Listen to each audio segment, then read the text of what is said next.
Chapter 780. 32 tribes, plus the 3 tribes that didn't make it to the gathering because it was too far away for them to travel for the first time, made up a total of 35 tribes. They followed the Yanjiao hunting team into the forest. The 3 teams that were late arrived at the trading point after the gathering ended. They didn't go back immediately. Instead, they waited for the hunt to end before going back because their tribes were too far away. Speaking of this, 2 tribes even expressed that if they could successfully merge their fire seed, they might move upstream. In the past, they lived in deserted places far away from other tribes for safety reasons. Now, they plan to move to places with more tribes for safety reasons as well. The situation was different, so was the way to do things. Of course, not every tribe that came joined the hunt. Tribes that weren't good at fighting and didn't have much of an advantage only sent a few people. Some even sent only 1 or 2 people. Compared to the Thunder Mountain tribe and the Water Tiger tribe, they were nothing. But after all, the tribes had different styles. Some people didn't hunt for a living, so they didn't have any experience in this area. If they insisted on going, not only would they be a burden, they might even lose their lives before entering the forest. Even the weakest tribe would send out 1 or 2 people to go hunting with the team. Some were chiefs, and some were excellent warriors of the tribe. For example, the drumming tribe absolutely didn't want to fight fearsome beasts. In the past, they wouldn't have the guts to go into the forest with fearsome beasts either. But now, with so many tribes joining the alliance and so many people going hunting, if they didn't send anyone to join the hunt, they would definitely be laughed at by other tribes. That was why Abuli, who was the chief and considered himself the strongest in the tribe, brought 2 warriors from the drumming tribe to join the hunt. The 3 of them were the 3 people with the biggest legs in the drumming tribe. They were also the fastest. If they encountered any danger, they could run away even if they couldn't win. In the minds of most tribesmen, strength was everything. That was why the tribes that were good at fighting were more arrogant and confident. Those who didn't like to solve problems by force and weren't good at fighting chose to use their skills in exchange for survival resources. Those who didn't join the hunt would wait in the trading area. While waiting for the hunting team, they would adapt to everything in the trading area. Some of them would also participate in Yanjiao's expansion of the trading area. Before they set off, Xiao Xian had called the leaders of each tribe or hunting team together and told them what they should pay attention to in the forest. The inexperienced tribesmen should observe the experienced Taihe tribesmen or Yanjiao warriors. They shouldn't use the same techniques they used to deal with wild beasts. The hunting route Yanjiao chose wasn't one of the 6 routes they used before, but the newly opened 7th route. The number of fierce beasts on this route was less than the other 6 because there were many places that weren't suitable for plants to grow. Naturally, the number of fierce beasts on this route was lower than the other 6 routes. This route wasn't suitable for Yanjiao alone, but it was very suitable for these tribesmen. If there were too many fierce beasts, Yanjiao wouldn't be able to save them even if they had more people. There were about 300 people from the other tribes in the hunting team. Tribes like the Thunder Mountain tribe and the Drumming tribe each had about 50 people, but most of the other tribes had less people. Tribes like the Drumming tribe didn't have a large population and weren't good at fighting or hunting. The number of people in their teams could be counted on one hand. Luckily, the Thunder Mountain tribe, the Drumming tribe and the Water Tiger tribe were divided into 3 different water systems when they were hunting. The 3 tribes didn't have any conflicts at the moment, but they still wanted to compete with each other. After crossing the Flaming River Bridge, they walked deeper into the forest. The trees around them grew taller and taller, and the grass grew thicker and thicker. In some places, the grass was so thick that it could drown a person. Even the roots of the trees were thicker than the strongest person in the group, let alone this forest full of ancient trees. The 500 people in the group were like ants in the forest. The fog surrounding the mountains seemed to exude a quiet, murderous aura. It was as if something dangerous was hiding in the fog, silently looking down on the group. Tiny. This was the first impression they had when they entered the forest for the first time. They seemed to understand why Yanjiao brought them here. If they didn't come, they wouldn't know how tiny they were. The Yinjiao tribesmen chose to hunt as their first group activity because they wanted to change some of the tribesmen's personalities, especially those who were usually arrogant. The masters of this forest were not the wild beasts they usually hunted, but the fierce beasts that were even more dangerous than wild beasts. Their ancestors might have encountered fierce beasts 1,000 years ago, but their descendants had been isolated by the river for almost 1,000 years, so they didn't have the experience to deal with fierce beasts. If one were to say that these tribes were swords, then these swords were rusty or blunt swords that had not been sharpened yet. After experiencing the hunting in the forest, these swords would become much sharper. In order to prevent more people from being taken away by the slave masters, these tribesmen would also sharpen their knives. The roar of a beast came from afar. It sounded excited. The Yinjiao tribesmen who often hunted could tell that it was the roar of a fierce beast after successfully chasing away an intruder. There must have been a fierce battle before this. Roar, roar, roar, a roar came from the group. The tribesmen, who were looking around nervously, were so scared by the sudden roar that they started digging into the ground. Abuli had already taken a few steps forward when he realized that the roar came from the team. Everyone looked over and saw the chief of the Water Tiger tribe, Chuli, roaring at the top of his lungs. The veins on his neck were bulging.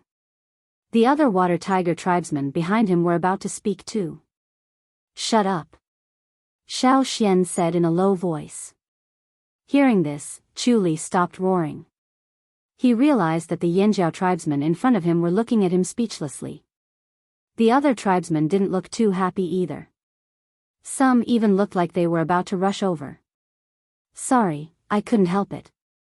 Chuli also realized that his actions were inappropriate. But when he heard the roar from afar, he suddenly felt like he had an epiphany.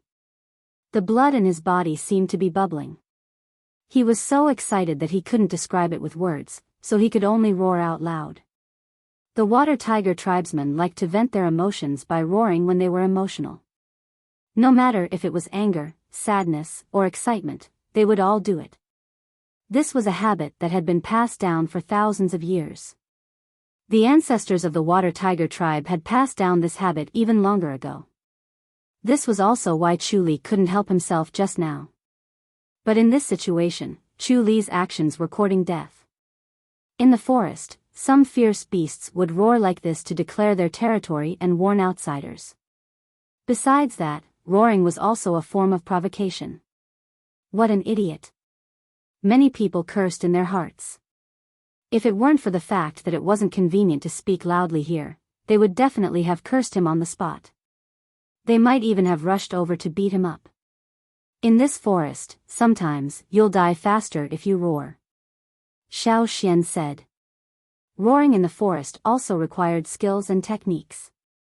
When to roar and when not to roar depended on the specific situation.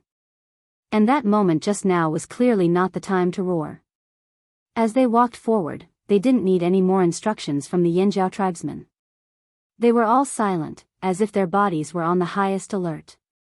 Even the Water Tiger tribesmen kept their mouths shut. Everyone who followed them, even if they weren't the best warriors in their tribes, was definitely outstanding. Their instincts were also quite sharp. There were threats all around. Although the towering trees and tall grass blocked their vision to a large extent, many people could still intuitively sense some things that could not be seen with their eyes. Around them was a patch of grass taller than a person. There were things hidden in the grass, and there were many eyes filled with killing intent staring at them from all directions. Seeing how nervous everyone was, Xiao Xian said, "Don't worry, those are shadow sparrows. They're very cunning. The stronger and calmer you appear, the less likely they'll attack you. But if you cower, they'll list you as targets to test." As soon as he finished speaking, the sound of flapping wings came from 100 meters ahead. Looking up, they saw gray-green birds about half the height of a person taking flight. Caesar, who was beside Xiao Xian, bared his fangs and let out a low growl. Xiao Xian stopped in his tracks and raised his hand to signal. 8 Yinjiao warriors raised their weapons and snuck forward. What's going on?" Abuli asked. Before Xiao Xian could explain, a deafening bestial roar sounded in front of them. Du leaped onto the nearest tree and looked ahead. Without the cover of the bushes, he could see what was happening even though the trees were blocking his vision. The others in the group also climbed up the tree and looked in that direction. It was a huge vicious beast. Standing on the ground, its back alone was 4 times taller than them. Its fur was dark brown and thick. A tree with a trunk as thick as 10 people hugging it was broken. 2 powerful hind legs pushed off the ground, pushing its huge body into the air and pouncing in a certain direction. Other than that vicious beast, Du also saw a few figures moving about. Those were the 8 Yanjiao warriors who had just passed by. Even though they were a little far away, everyone in the group could clearly feel the ground trembling.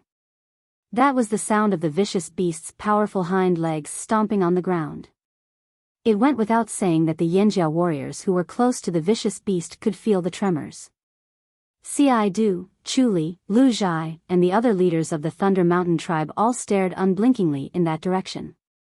That vicious beast's attacks weren't flashy. They were simple, direct, and effective. It made full use of its natural advantages to create even more lethal attacks. It waved its claws repeatedly, making whooshing sounds in the air. It was as if sharp blades were dancing in the air. Not only did it have great strength, but it also had great lethality. Everyone who saw this scene had no doubt that those claws could slice a person into several pieces. In the face of such a ferocious attack, even the flaming horns, who were considered strong in the tribe, seemed weak at this moment. Boom! Another series of crashing sounds rang out as more trees were knocked down. The sound of tree trunks breaking was like the sound of thunder. Countless wood shavings flew into the air, along with bits of grass. For a moment, it was hard to see what was going on. The only thing that was clear was the sound of the ground shaking and the thunderous sound of tree trunks snapping. The tribes that didn't hunt for a living all sucked in cold breaths when they saw this scene. To them, against such a vicious beast, there was no way they could survive. It wasn't because they were weak, but because they had no experience. Their faces were pale with fright. Even the Yanjiao warriors, who had superior strength and physique, couldn't gain the upper hand against a vicious beast of this level. Most of them relied on teamwork and hunting techniques to kill the vicious beast bit by bit. If even the Yanjiao warriors were like this, then the other tribes who weren't as strong as the Yanjiao warriors were naturally even more cautious. And Yanjiao's actions were a warning to the other tribes: don't be arrogant, don't be pretentious. If you really wanted to fight those vicious beasts one-on-one and think you could fight them head-on, the result was that you'd be killed instead of being pretentious. The Yanjiao warriors who didn't participate in the battle shared some knowledge with the other tribes who came to the forest for the first time. They also warned them not to fight those vicious beasts one-on-one. If they got separated from the group and encountered such vicious beasts, they definitely couldn't fight them head-on. If they couldn't escape, they had to use their wits to win. They had to try their best to grind out a chance of survival. Even the Yanjiao warriors can't fight it one-on-one? Du, the chief of the Ji tribe, suddenly asked. Who said that?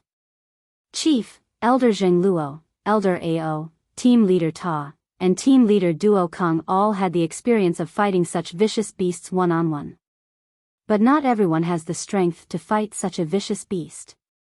Some people in the group didn't agree with the Yanjiao warriors' words. If the Yanjiao warriors could fight such a vicious beast one-on-one, why couldn't their chief do the same?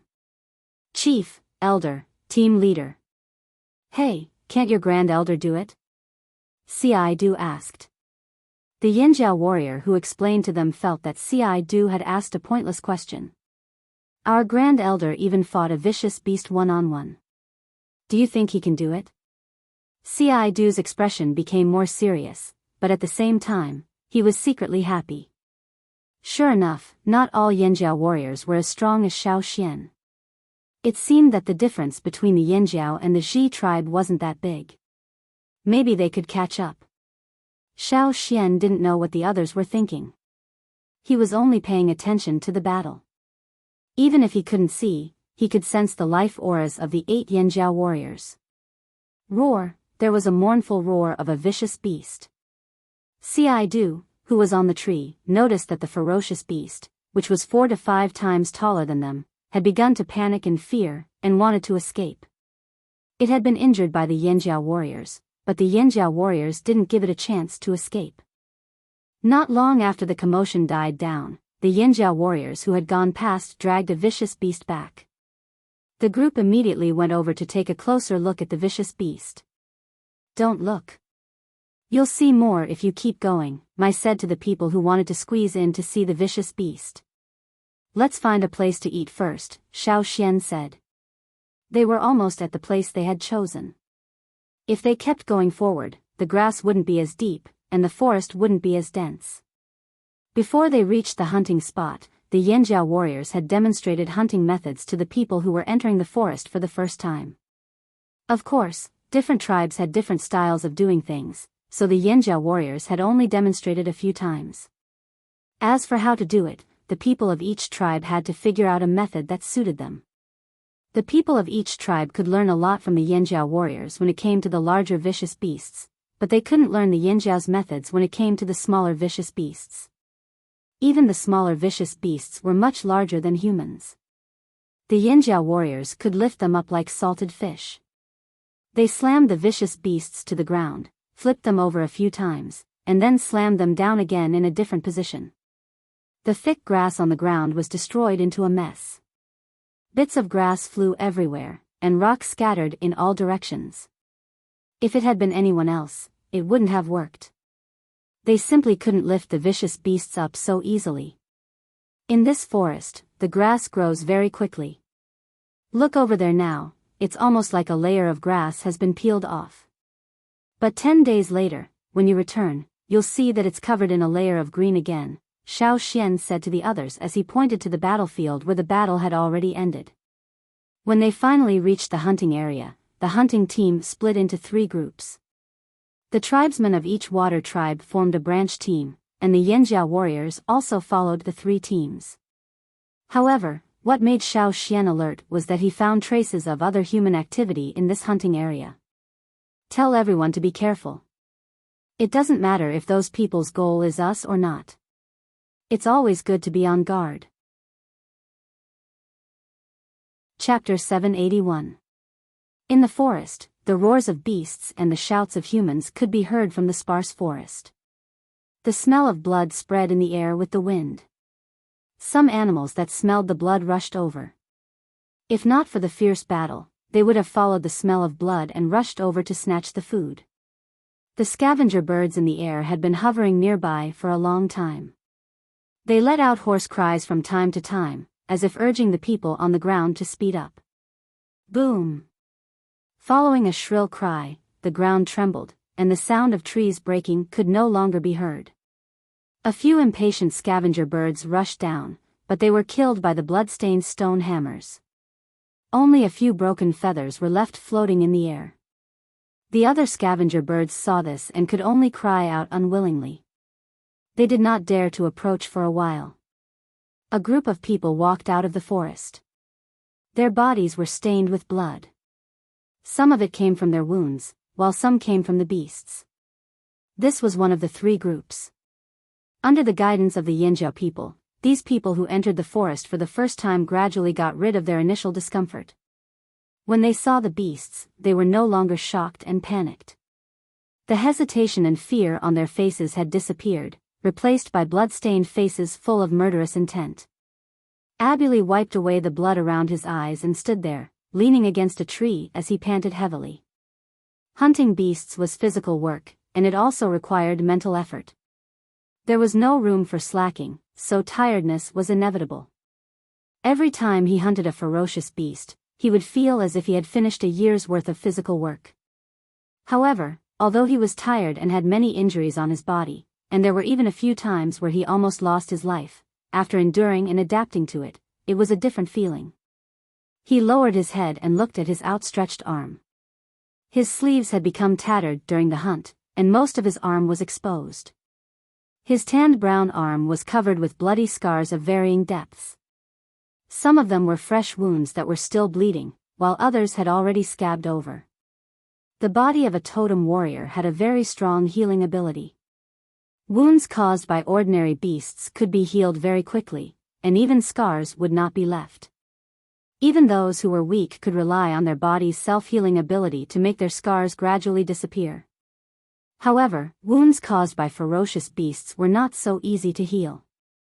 Some wounds caused by ferocious beasts could remain for decades, or even until death. Abuli did not know how long the scars on his arm would last, but he did not wish for them to disappear. It would be best if they could last until he died. After all, these were his medals.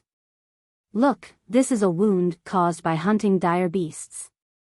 In the drumming tribe, other than the few people he brought out, who else could have such a scar? When he thought of this, Abuli felt his back straighten up.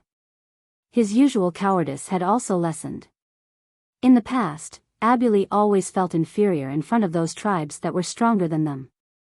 It wasn't because of the difference in height, but because of the difference in aura and mentality. But now, Abuli turned his arm over and looked at it. He clenched his fists and looked at the muscles on his arm. I feel like I'm filled with strength.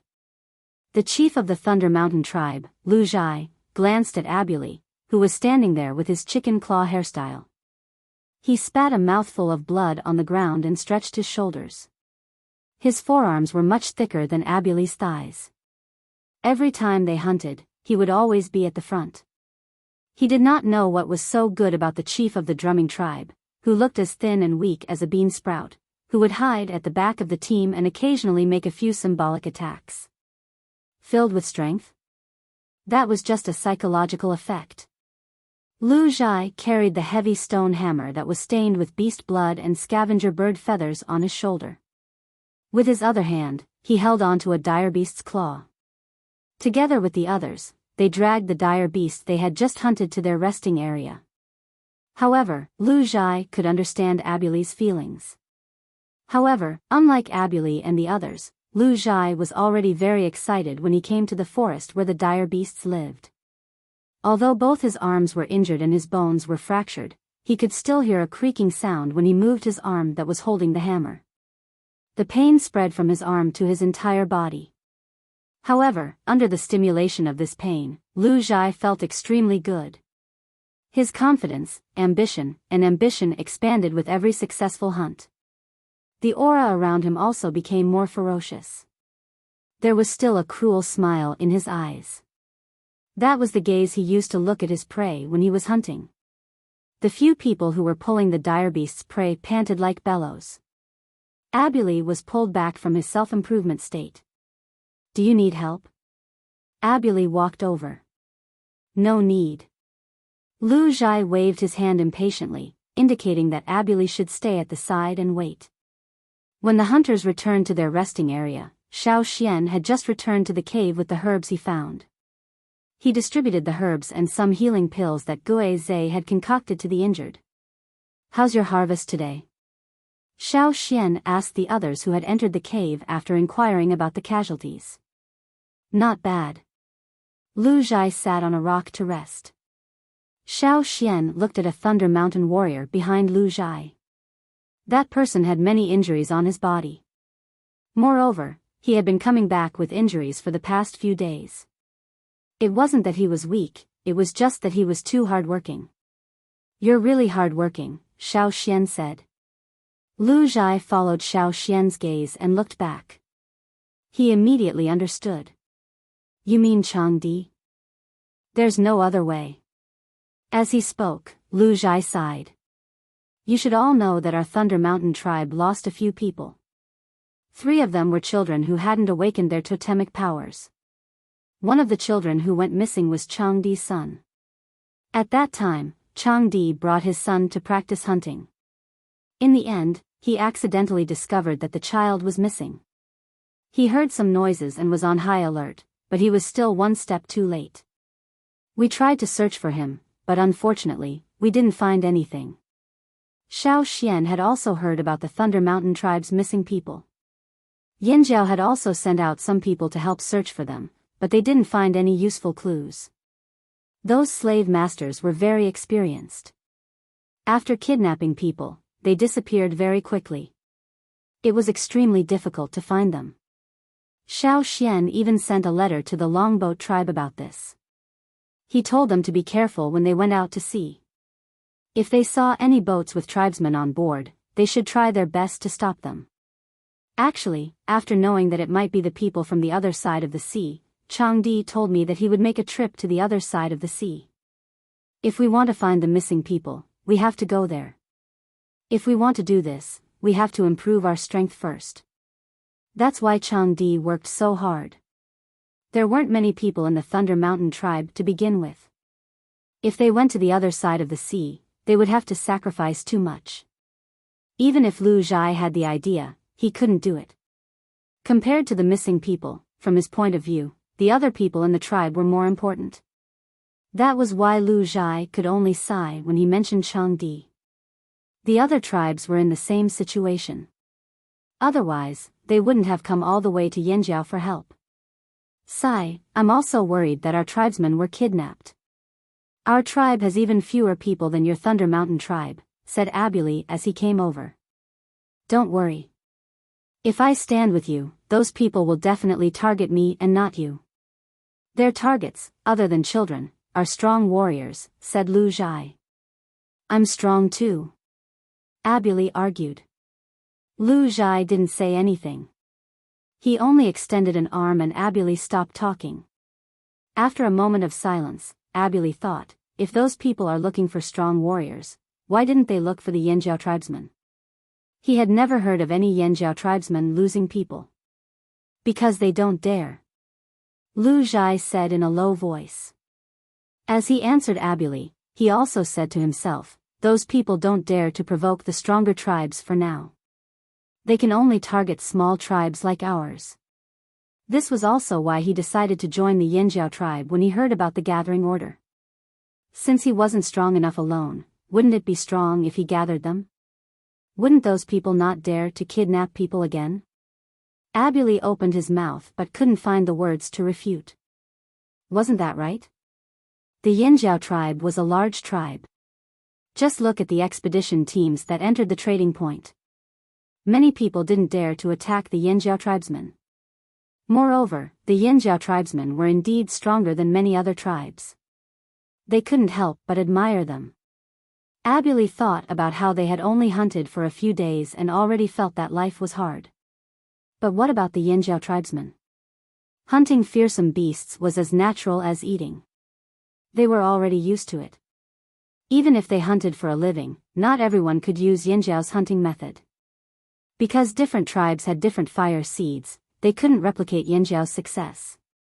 They didn't have the time, but they could use another method to solve their current problem. For example, they could join the League of Mercenaries. When they talked about the abduction of tribesmen, the joy of hunting in the cave disappeared. Changdi, who wasn't far behind Lu Zhai, was even more silent. He only used more force when he sharpened the stone knife in his hand. At night. Other than the people on night watch, everyone else was resting in the cave. At night, the roars of beasts could be heard in the forest. However, compared to the areas with dense ancient trees, this place was already considered quiet. In the first few days, they couldn't sleep at night. Even if they were sleepy, they would keep their eyes open and alert. The roars outside made them uneasy. But gradually, they got used to the atmosphere in the forest. Plus, they used up a lot of energy from hunting during the day, so they slept much better at night.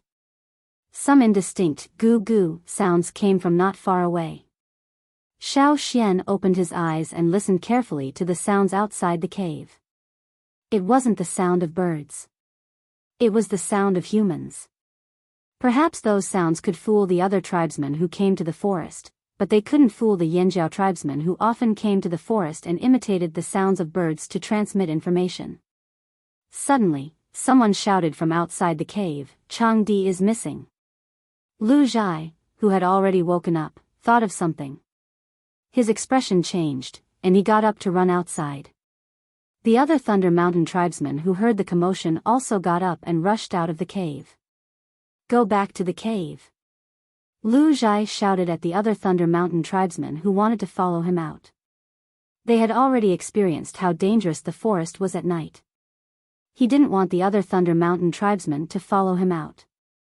Lu Zhai picked up his large stone hammer and rushed out of the cave.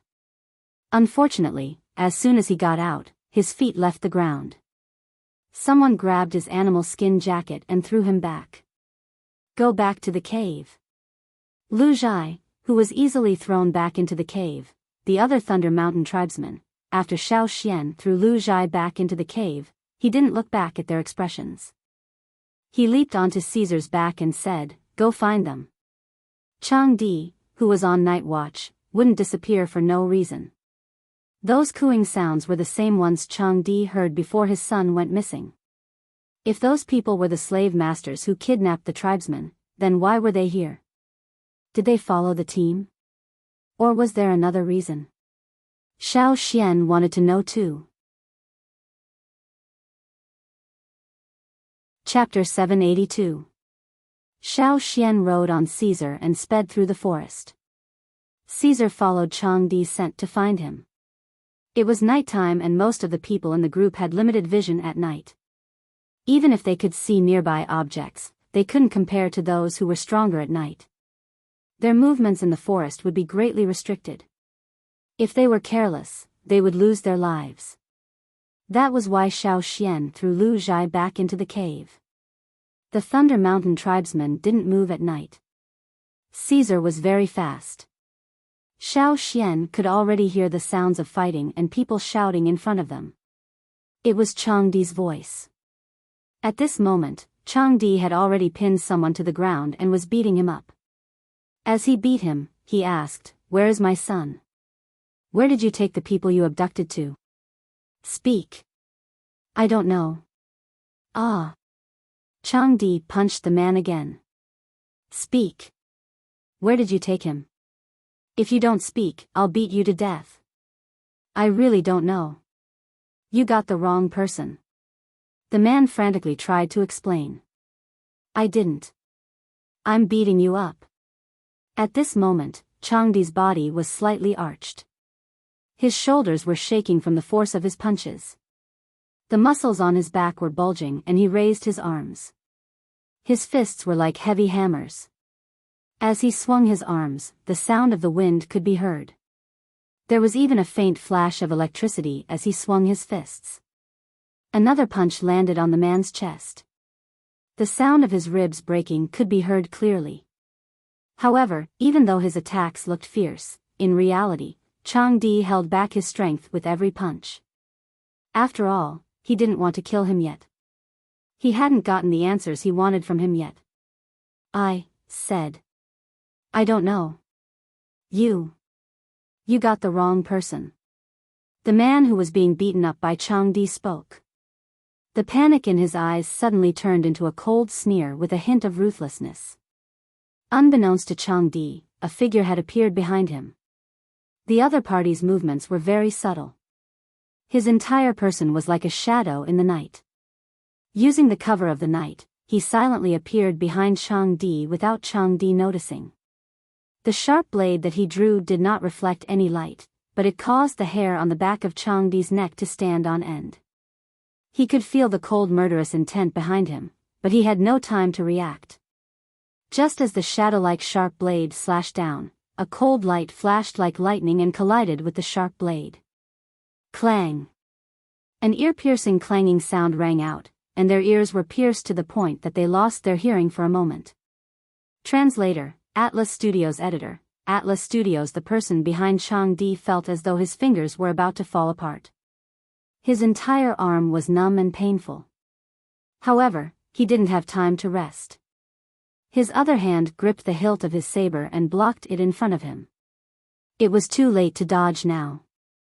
He could only block the attack first and then find an opportunity to dodge.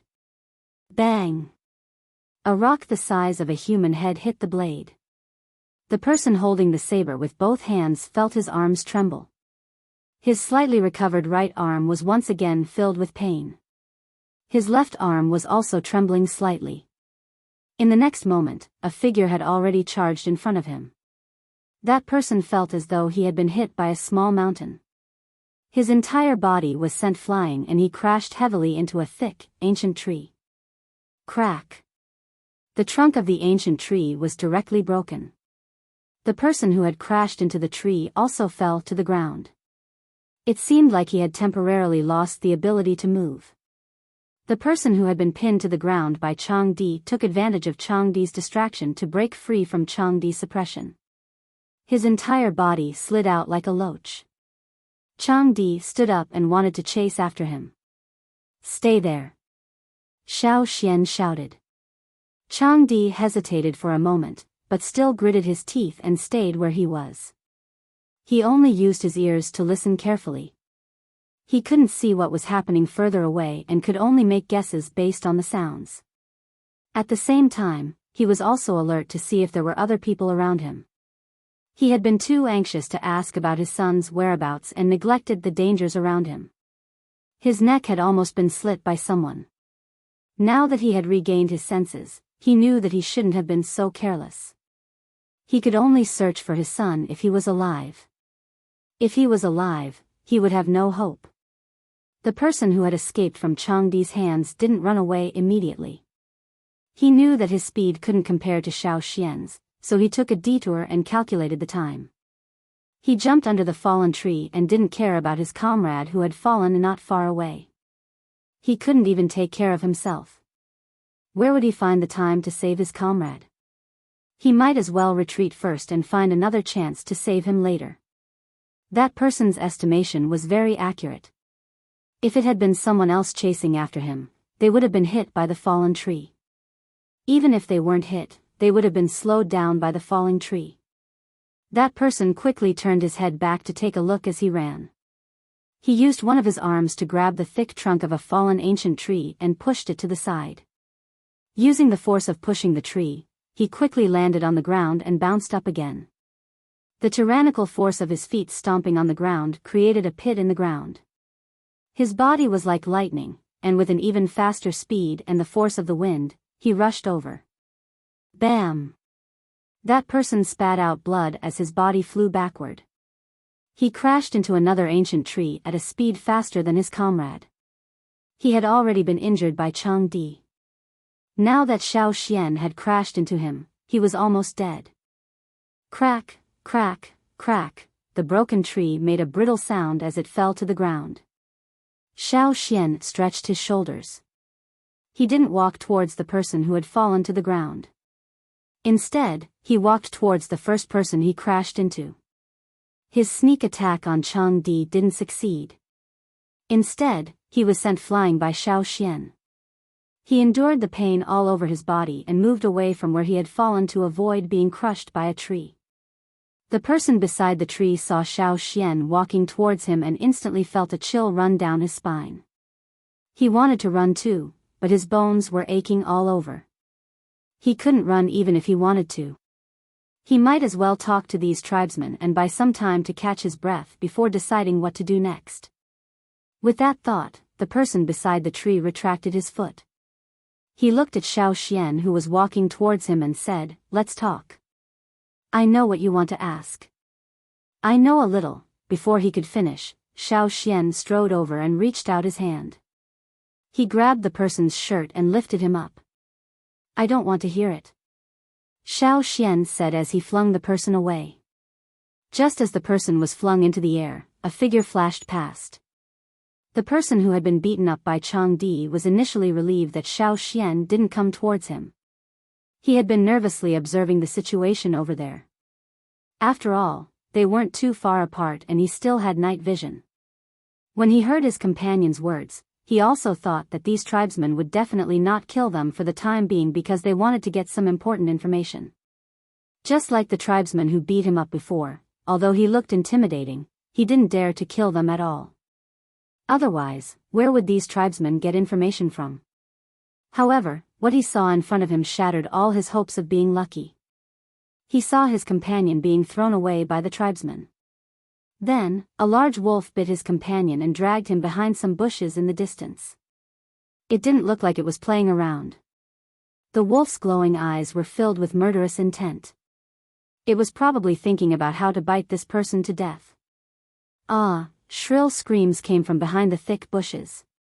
There were even the low growls of ferocious beasts. The smell of blood wafted from there, causing his skin to tighten. Just from the sounds alone, a brutal scene appeared in his mind. He didn't want to be bitten to death, that was for sure. However, he already saw Xiao Xian walking towards him. He knew that this tribesman was different from the one he had met before. This person walking over had no intention of listening to their explanations. His severe injuries severely limited his movements.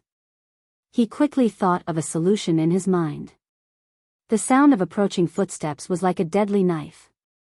With every sound, he felt like his body was being cut by a knife. Xiao Xian maintained a steady pace, neither too fast nor too slow. He didn't seem to be in a hurry. Xiao Xian walked in front of that person and reached out to grab him. When he saw Xiao Xian reach out, that person immediately shouted, "Wait! I can tell you some important news. Very, very important news. It's related to the survival of your tribe." It didn't matter if it was true or not. In a serious situation, there was definitely a chance. Because he was too anxious, that person's voice was piercing and shrill. Some of his words were completely out of tune. That person stared at Xiao Xian's hand that was already in front of him as if he was staring at a poison knife. His eyes were full of fear and nervousness. When he saw that hand finally stop, his heart calmed down a little. However, that hand then reached out again, and he suddenly screamed in fear. "Listen to me. I really can tell you some very important news. There's a treasure in this forest." "Really? Treasure?" His voice was hysterical and hoarse. This was a sign of extreme panic. "Oh." A cold response interrupted that person's screams. As if he finally saw the light of hope, that person hurriedly said, "It's true. There's a treasure." He emphasized the word treasure again. "Treasure? Yes. Yes. Treasure." That person nodded vigorously. "I don't believe you," said Xiao Xian as he was about to throw that person out. "Don't. I'm telling you the truth. The Yi family is here. They're here to look for the treasure. We followed them into the forest." Because he was too anxious and nervous, afraid that Xiao Xian would throw him out to feed the wolves, that person blurted out a mixture of languages from the other side of the sea and this side of the forest. Chang Di, who was standing there with his ears perked up, couldn't understand what that person was saying no matter how hard he tried. The Yi family? Xiao Xian brought back the person he was about to throw out. "What are the Yi family looking for here?" "I don't know. It's a worm. It's a worm." That person wanted to say that he didn't know, but when Xiao Xian moved his arm again, as if he was going to throw him out, he hurriedly told him what he knew. "What are they looking for? What kind of worm are they looking for?" asked Xiao Xian. "I don't know. We only eavesdropped. If you don't know anything, then let's just feed you to the wolves." Xiao Xian threw that person out. That person screamed in pain. Before he regained consciousness, the only thing he felt was a large, bloody mouth of a wolf coming at him. Thus, when Chang Di saw the person who had kidnapped his son and beaten him up, that person was already unconscious and was being held in Caesar's mouth. If Caesar used a little bit of force, that person would be torn into 3 pieces. Xiao Xian was holding another person in his hand. That person was also unconscious and not torn into pieces like Chang Di had imagined. Chapter 783. After Xiao Xian left, the other people in the cave didn't sleep. They were all paying attention to the movements outside. Mai brought some people to patrol the area and set up many traps. He didn't set any traps before because he was worried that other tribesmen would fall into them. However, after what happened tonight, Mai changed his mind. Even if other tribesmen fell into the traps, it would be because they ran off. Damn it! What did it mean to run off alone in a forest where fearsome beasts lived at night for the first time? However, when he thought about the situation from the Thunder Mountain tribe, Mai understood that they would be worried if their own children went missing. However, He was still unhappy and didn't treat the Thunder Mountain tribesmen nicely. Seeing that Xiao Xian had returned safely, Mai hurried over and saw the people in Caesar's mouth and Xiao Xian's hands. "Who are they?" asked Mai. "They came from the other side of the sea. They should be slave masters." Xiao Xian couldn't ask too many questions when they were in the forest. There were too many threats in the forest. Unless it was a place to rest, they couldn't stay for too long. He could only force the most important information out of them and then bring them back for further questioning. "It's them. Chief, they're the ones who kidnapped them." Chang Di panted as he ran over. "What?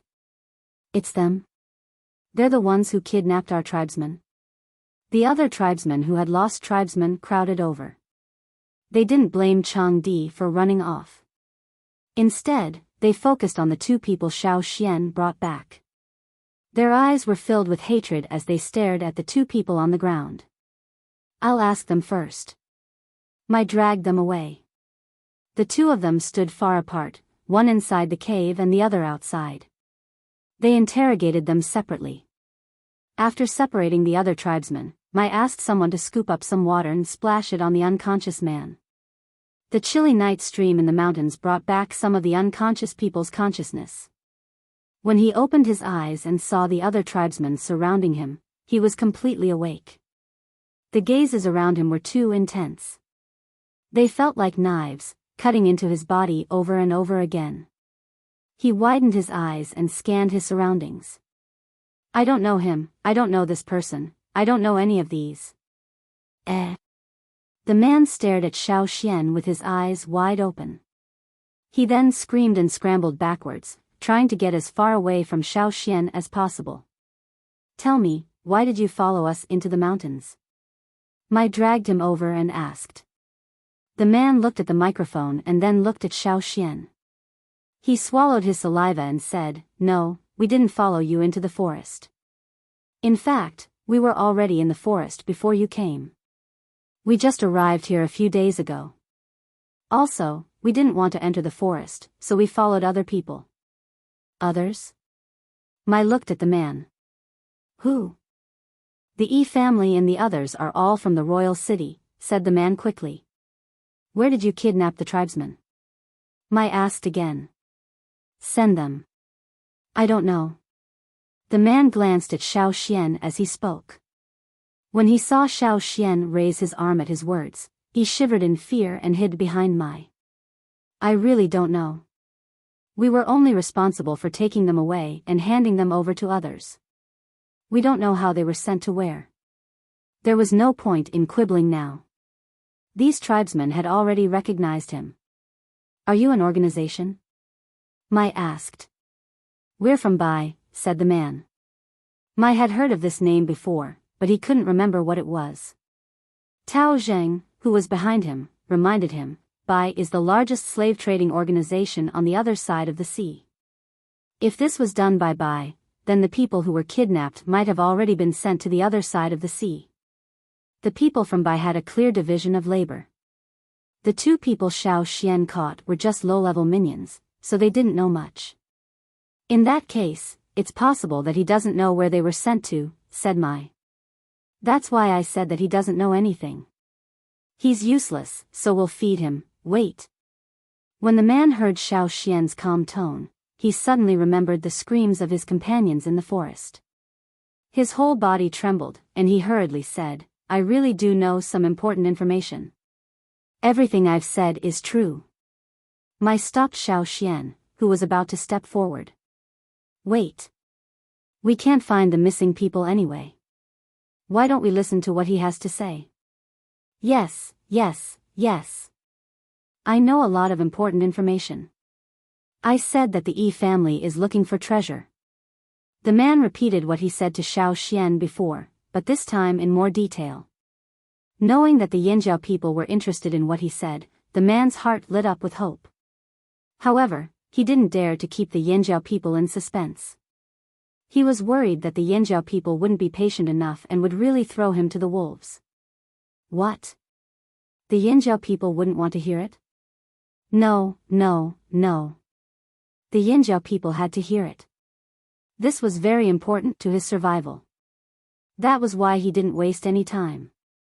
He picked out what he knew and told the Yanjiao people that this information was very important. At the same time, they would know that he had more useful information and couldn't be thrown to the wolves for now. There were many people from the Bai tribe who came because it wasn't easy to attack the central region. They were all clumsy tribes. If they tried to attack one of them, they would have to sacrifice a lot. That was why they targeted the smaller tribes that didn't interact much with the outside world. First, it was easier to attack and they wouldn't encounter many obstacles. Second, even if the smaller tribes knew that someone had been kidnapped, they wouldn't be able to continue the search. However, they didn't expect that the Flaming River Valley would want to form an alliance before they could even capture enough people. They had a keen sense of danger, so when they heard that the Flaming River Valley wanted to form an alliance, they prepared to retreat. However, at that moment, they received news that the Royal City people had secretly entered the forest. The Royal City people entered the forest from another part of the Flaming River, avoiding the possibility of meeting the Yanjiao people. They were acting so sneakily, there must be some secret they didn't want to tell anyone. Therefore, some of the Bai members who had not captured enough people and were planning to evacuate changed their original plan when they smelled the scent of wealth. They followed the people from King's City into the forest and heard some secrets. However, they did not eavesdrop much. They only knew that those people were going into the forest to look for insects, but they did not know what kind of insects they were looking for. However, the Royal City people didn't walk in a straight line. They always took detours, so the Bai people often lost track of them. When they reached this place, they lost track of them. Hence, the Bai people split up to look for the Royal City people. Only the two of them were too lazy to chase after them, so they stayed here temporarily. Who would have thought that they would meet a group of tribesmen hunting in the forest? At first, they wanted to steal something. They didn't really hunt fearsome beasts, so when they smelled the tribesmen barbecued meat, they decided to steal some food at night. However, they thought that they were hiding their whistle, but Changdi recognized them and chased them all the way. After that, they met Xiao Xian and were dragged back by Xiao Xian. After questioning him, Mai temporarily tied the man up and threw him into the cave. He had people watch over him, and if he made any strange movements, they would kill him and feed him to the fearsome beasts. What should we do? Mai asked Xiao Xian when there was no one else around. The Royal City people are here, so it must be true. As for what insect they're looking for in the forest, we don't know, said Xiao Xian. In the past, the people from Rock Hill City entered the forest to look for the green-faced fanged beast to forge weapons. Could the Royal City people be searching in the forest for the same reason? Asked Mai. It's possible. Xiao Xian nodded.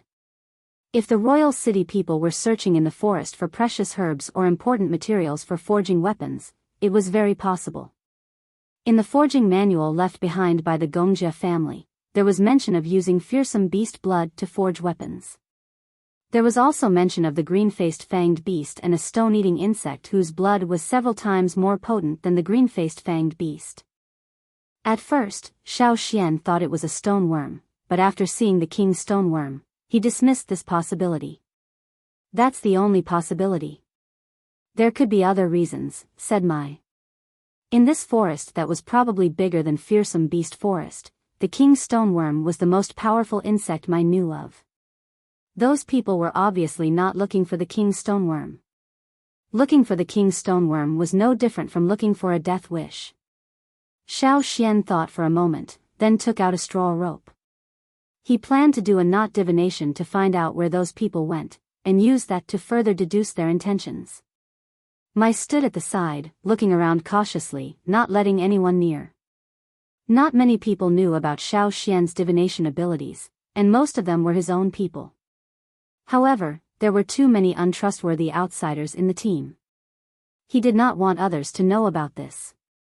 After a while, Xiao Xian finished tying the rope. Looking at the knots on the straw rope, Xiao Xian pointed in a direction. Those people are over there. Over there? There doesn't seem to be anything special over there. Maybe what those people from Royal City are looking for is further away. The area that I knew about was in that direction, and there was nothing special about it. The areas further away were beyond his ability. Yinjiao's hunting team had never been there before.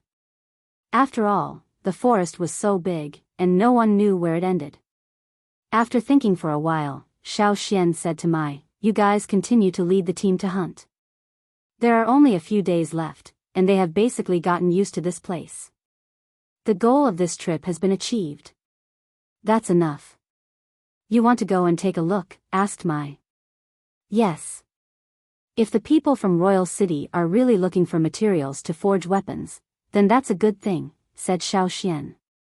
Mai also understood. Ever since the new bronze and metalware came out, he had tasted the benefits. There might be better materials than the green-faced fanged beast in this forest. If he could find out what it was, then it would be good for Yinjiao. Even if it was not a material for forging weapons, it must be a treasure with great uses. They had this forest behind them. Even if they could not get it in a short time, as long as they knew what it was and where it was, there would be a chance to get it. "You're alone. Do you need more people?" asked Mai. "No. Caesar will stay with the team. I'll let Cha-Cha take me there." "Okay." Although Mai felt that it was too dangerous for Xiao Xian to go alone, it was not the first time Xiao Xian had done this kind of thing. It was not convenient for him to bring more people. Early the next morning, just as the sky was turning bright, an eagle flew out from the team's resting place. Xiao Xian let Cha-Cha go to the direction he got from the divination. Along the way, he divined a few more times. Just like what the person from Bai said, the other party often took detours. It looked like they were going around randomly, but if all the routes were drawn, the general direction would not change. "That way?" Xiao Xian looked at the route he drew and patted Cha-Cha. "Don't you think that direction is familiar?" "Caw," Cha-Cha screeched loudly. Familiar, of course it was familiar. No one was more familiar with that direction than this mountain eagle. Because if they kept going in that direction, they would reach Eagle Mountain. Chapter 784. In the forest, a group of about 500 people was traversing through the forest. A group of armored guards protected a few of them in the middle. Among the people in the middle, there were two people who were dressed particularly conspicuously. The two of them were actually wearing silk clothes with silver patterns that reflected light from time to time. Compared to the sorry state of the others, although the two of them looked tired, they were still considered neat. "Master Qi, how much longer do we need?" asked the leader of the group, turning to the middle. Of the two people who were being protected in the middle, the older one was holding a square plate in one hand. On the square plate were a few pieces of jade. He stroked his beard with the other hand and said, "We will arrive within 10 days. The leader let out a long sigh of relief. That's good. Even though they were prepared, when they really entered this forest, they were almost always on edge and did not have a good night's sleep. They were afraid that they would be eaten by the ferocious beasts hiding in the dark or be dragged away by those strange plants. This forest was much more dangerous than the forest they had entered on the other side of the sea. When they first entered, there were about 800 of them. Now, there were only about 500 left. The remaining 300 had become fertilizer for the plants or food for the fearsome beasts. This was even after they had avoided most of the dangers with the guidance of the 2E family members. If it had not been for the 2E family members and they had entered the forest alone, the number of people who would still be alive could be counted on one hand. "Let's take a break. There are no major dangers around here," said the man with the plate. The surrounding guards let out a long sigh of relief. They could finally rest. However, although the E family said there were no major dangers, they still had to be careful of the small dangers that could pop up at any moment. If they were too careless, any small danger could cost them their lives. "Master Yu, do you really not know what those insects look like?" While they were resting, Muyao, the leader of the team, asked the only Gongjia member in the team, who was also a master blacksmith. Unfortunately, the new king did not like Gongjia Yu. Gongjia Yu was not doing too well. If it weren't for the Mu and Yi family's protection, Gong Jiayu might not be able to continue living a luxurious life. He might not even be able to find the materials to forge. Not far away, Gong Jiayu's hair was all white. He was not young anymore and used to have a lot of authority in the Gongjia family. Unfortunately, before the new king ascended the throne, Gong Jiayu had mocked and ridiculed him. He had never been nice to him. As soon as the new king ascended the throne, he took away many of Gong Jiayu's resources and gave them to other Gongjia craftsmen. After all, there was more than one craftsman in the family. The Gongjia family's craftsmen, who worked hard all day, couldn't gather much resources.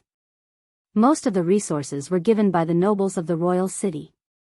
Perhaps they could last for a few years, but after a few years, they wouldn't be able to continue. After Gong Jiayu lost power, the Mu and Yi family continued to support him. That was why Gong Jiayu did not fall into dire straits. The Mu and Yi family support came with conditions. They hoped that Gong Jiayu could make better weapons. Rock Hill City's main target was the Mu and Yi family in the royal city. No wonder the two families were so anxious. They wanted to use this opportunity to win Gong Jiayu over. Gong Jiayu also planned to use this opportunity to turn things around. He had enjoyed a luxurious life for many years and it did not feel good to lose power. If he could handle this well, it was not impossible for him to return to his old life. In terms of craftsmanship, Gong Jiayu was considered a master. When he was young, he had been to Xia Valley Likhang and read the secret records left behind by the Gongjia ancestors. That was why he knew what Heng knew. Yanjiao and Rock Hill City had found the green-faced fanged beasts, so they knew how good the weapons were. Although it was better than other metal weapons, it was not good enough to satisfy the Mu and Yi family. Since the green-faced fanged beasts didn't work, they would try to find the legendary insect. There was very little information in the Gongjia ancestors' notes, but wasn't the Yi family there? As a result, the two sides worked together, and after paying some price, they finally got the location of the insect. Then they gathered people, bypassed the main battlefield by the sea, and avoided the territory of the Flaming Horns tribe, which they had conflicts with before, and came to this forest. I've never seen that insect before. There were only words in the notes, no pictures. Our ancestors called them star butterflies. Gong Jiayu had given this answer many times. That was all he could say because he didn't know what the star butterflies looked like. He didn't even know what the larvae looked like. The only thing I'm sure of is that we need to find the larvae before they turn into butterflies. We need to extract their blood and bring it back. Gong Jiayu's eyes flashed with passion. If he could make a better weapon, he would definitely be able to turn the tables around. How many years had it been? No one in the Gongjia family had been able to reproduce the information recorded in the notes. Don't worry, it's still a long time before the larvae turn into butterflies, said Yi Chi confidently. I'm worried that someone might have followed us. If someone did, wouldn't we be letting them off easy? Plus, the people following us might disrupt our plan. Mu Yao voiced his concern. Don't worry, we've shaken them off. Yi Chi's face was arrogant. He used his divination abilities to point out the team's location and the time of each mission. They managed to shake off a group of people each time. Now, they could no longer sense anyone following them. Sitting next to Yi Chi was another young man from the Yi family. Strangely, he looked very young but had white hair at his temples. Unlike Yi Chi's calmness, he was anxious and uneasy. He had a bad feeling about this. Uncle, we still need to be careful, said the young man. Izong, are you doubting my abilities? Yi Chi was unhappy with Izong's words. He was about to say something when his brows furrowed. Ignoring everything else, he tapped the plate in front of him. The glowing jade rolled for about 5 minutes before stopping. Master Qi, did something happen? Asked Mu Yao and the rest hurriedly. It's fine. I don't know who stole the Yi family's divination skills, or maybe it's a piece of trash that escaped from the Yi family. How dare they use divination to find out where we are? You want to fight me? He scoffed arrogantly, expressing his disdain for the person who tried to find out where they were. Then what now? Mu Yao looked at Yi Qi. That person can no longer find out where we are, said Yi Qi casually. It's just something the Yi family's juniors do when they're messing around. Someone knows where we are through divination? Yi Zong was shocked. His eyelids twitched as he thought of something. He hurriedly picked up his plate and grabbed a handful of golden sand from a clay bowl held by a slave. He sprinkled it on the plate. The fine golden sand spontaneously separated into stripes on the square plate. At first, it was fine.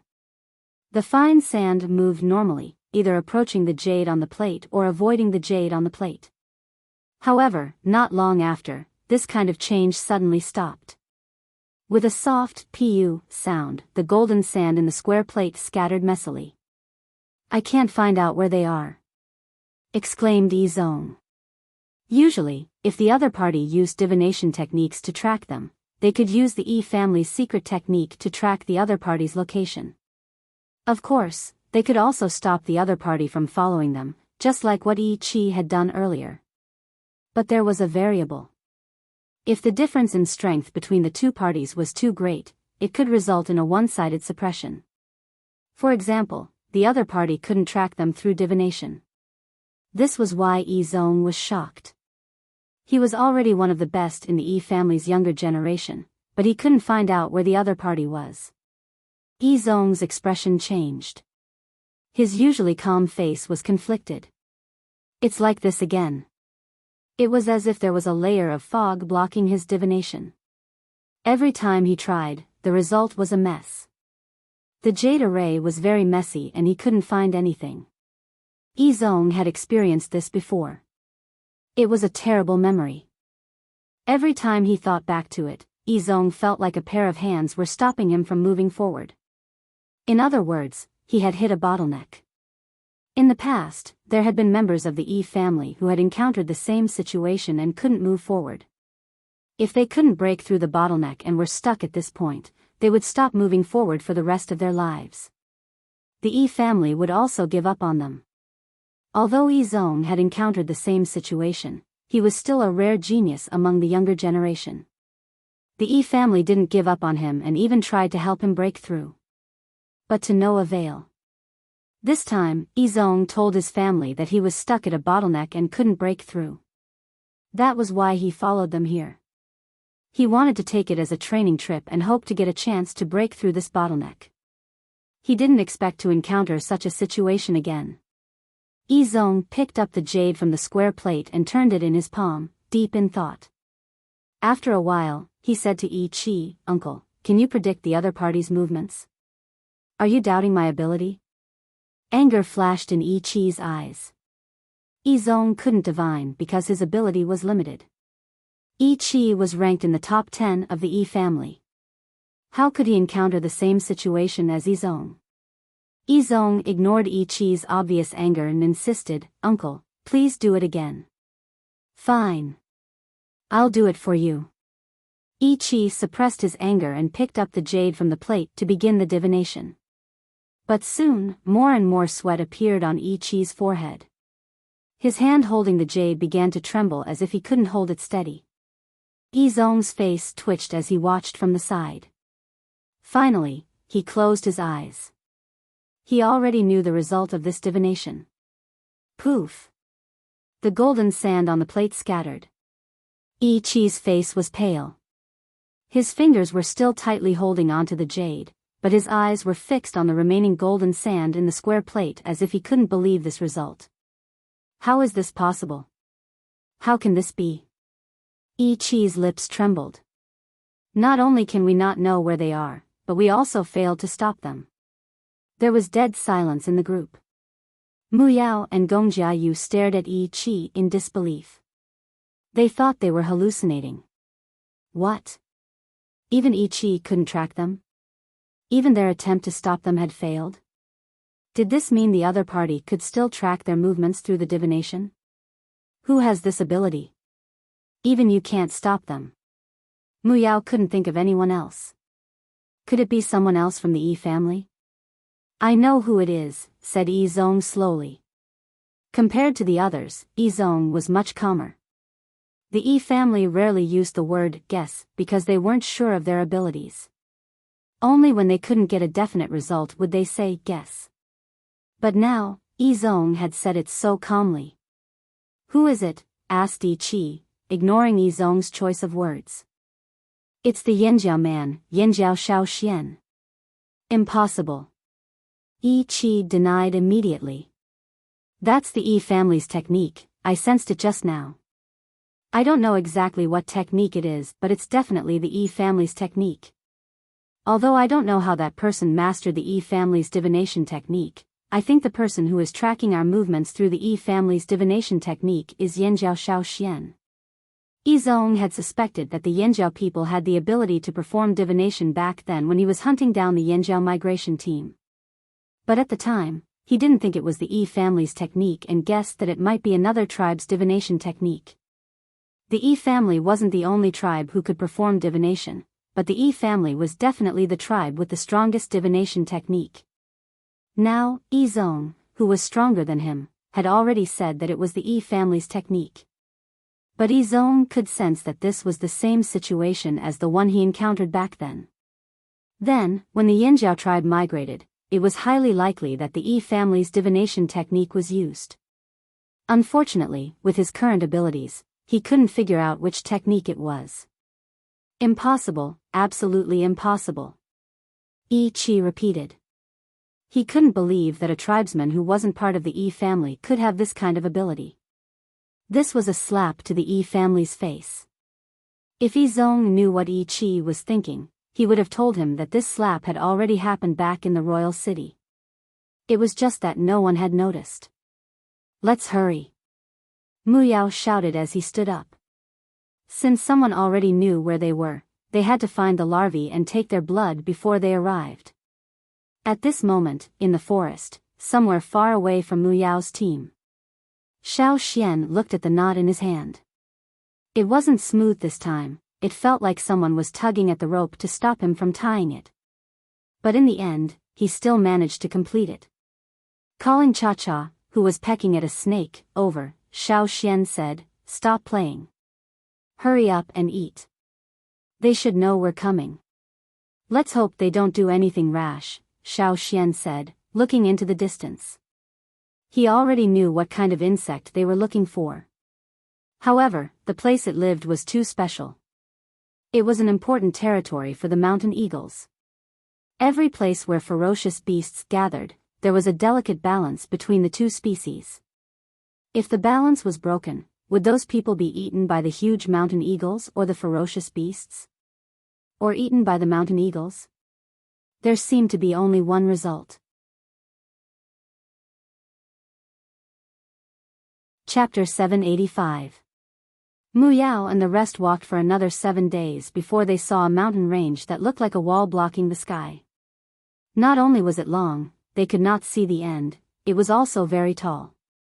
Looking up, they could only see that the top of the mountain range was covered by clouds, as if the mountain range had reached into the clouds. Below the swirling clouds, one could see large areas of the mountain covered in white. The white was ice and snow. Long, steep, high, dangerous. This was what everyone thought when they saw this mountain range.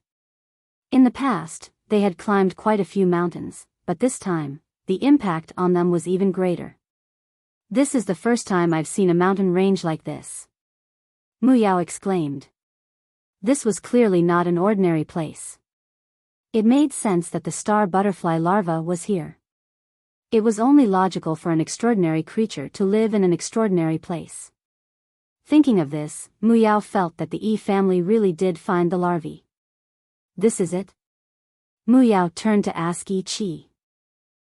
Yi Qi was still trying to figure out who was following them. He did not believe Yi Zong's words. He had been thinking about this for the past 7 days. Now that they were at their destination, he was not interested. He gave a perfunctory Biyao looked at Yi Zong. When Yi Zong nodded, he was overjoyed. "What about the larvae?"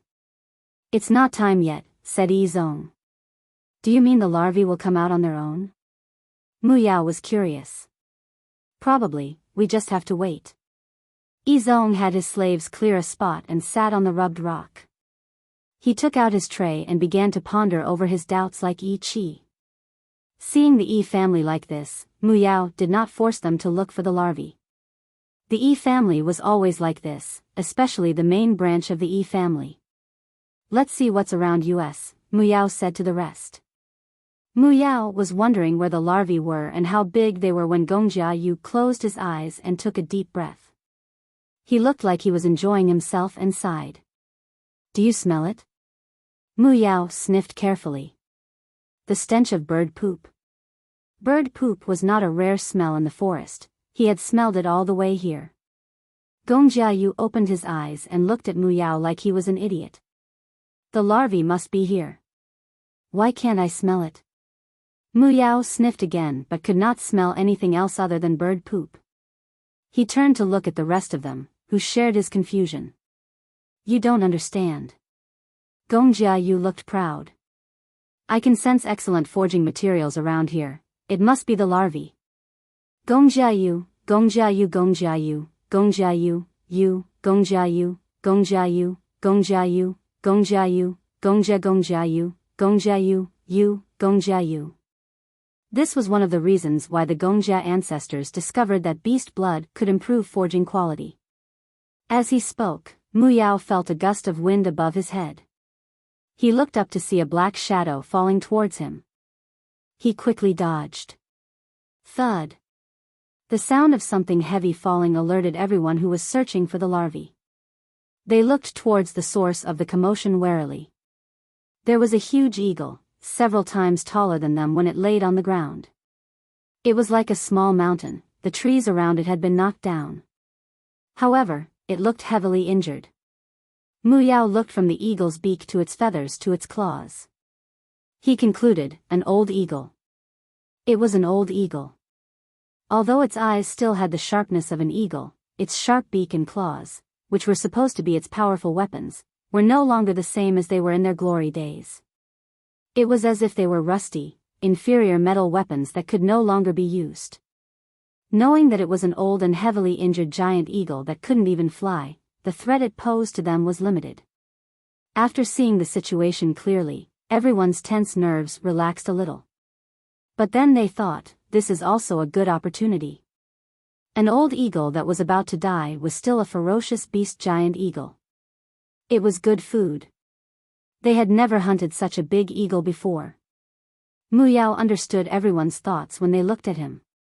He had the same idea, but to be safe, he asked the Yi family. Will killing the eagle affect the larvae? Asked Muyao. Yi Qi looked impatiently at Eagle, who was not far away. Kill him if you want to.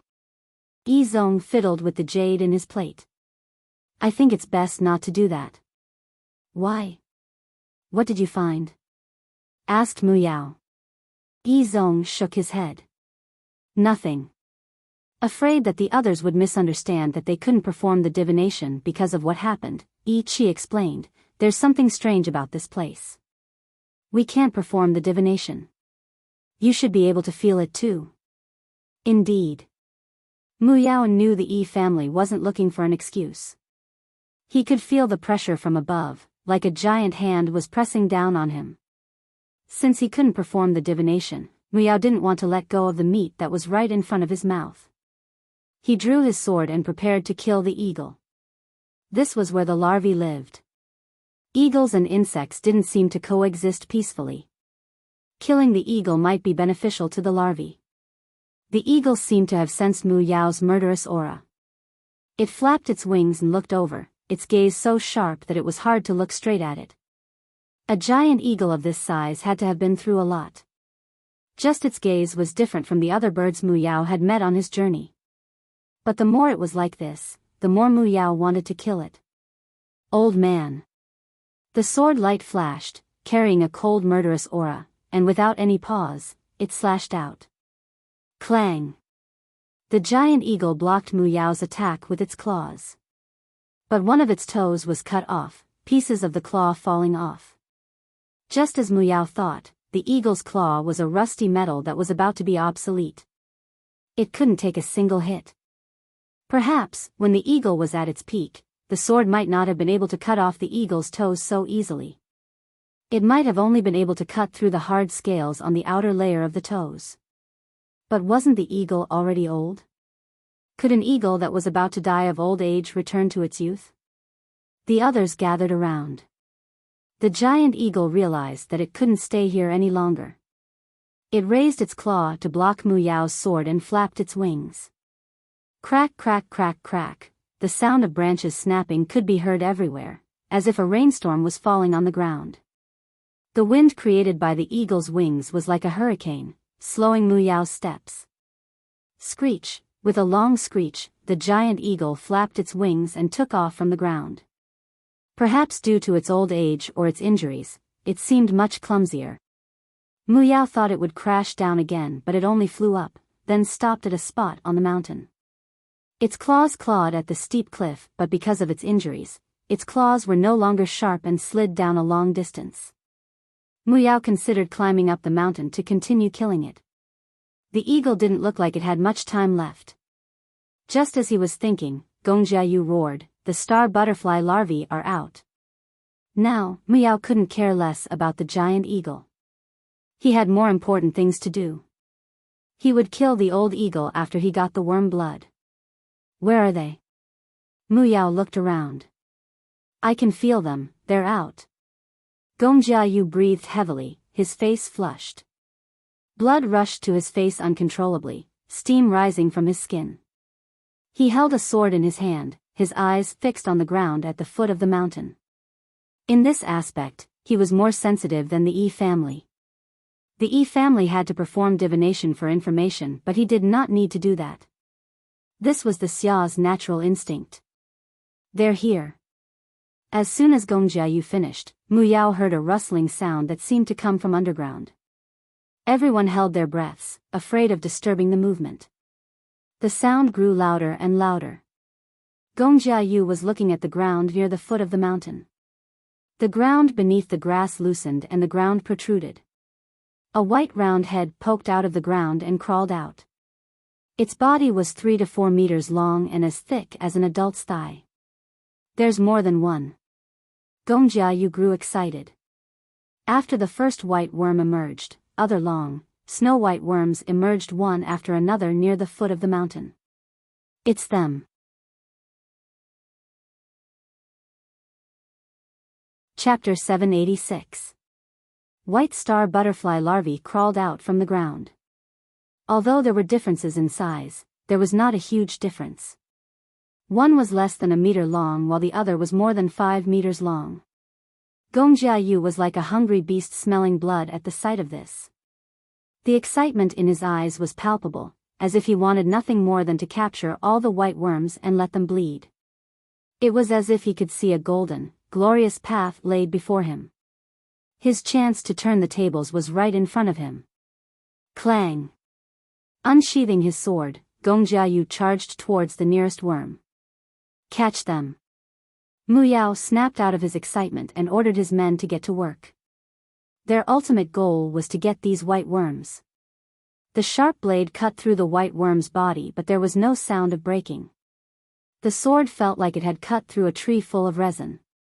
The blade seemed to be blocked, only leaving a shallow mark on the worm's skin. Even Mu Yao did not manage to cut through the worm's body as he expected. Just now, he had been able to cut off one of the eagle's toes with his sword, but now, he couldn't even cut off this little white worm. However, although he did not cut the worm in half, he did cut open its skin. White liquid flowed out from the worm's wound, dripping to the ground and seeping into the soil. Just as Mu Yao was about to slash at the opening, the white worm nimbly rolled to the side, avoiding his sword.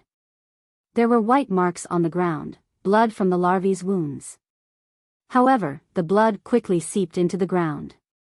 Mu Yao noticed that the larvae's wounds had stopped bleeding and were healing at a visible rate. The speed of their recovery was simply too fast.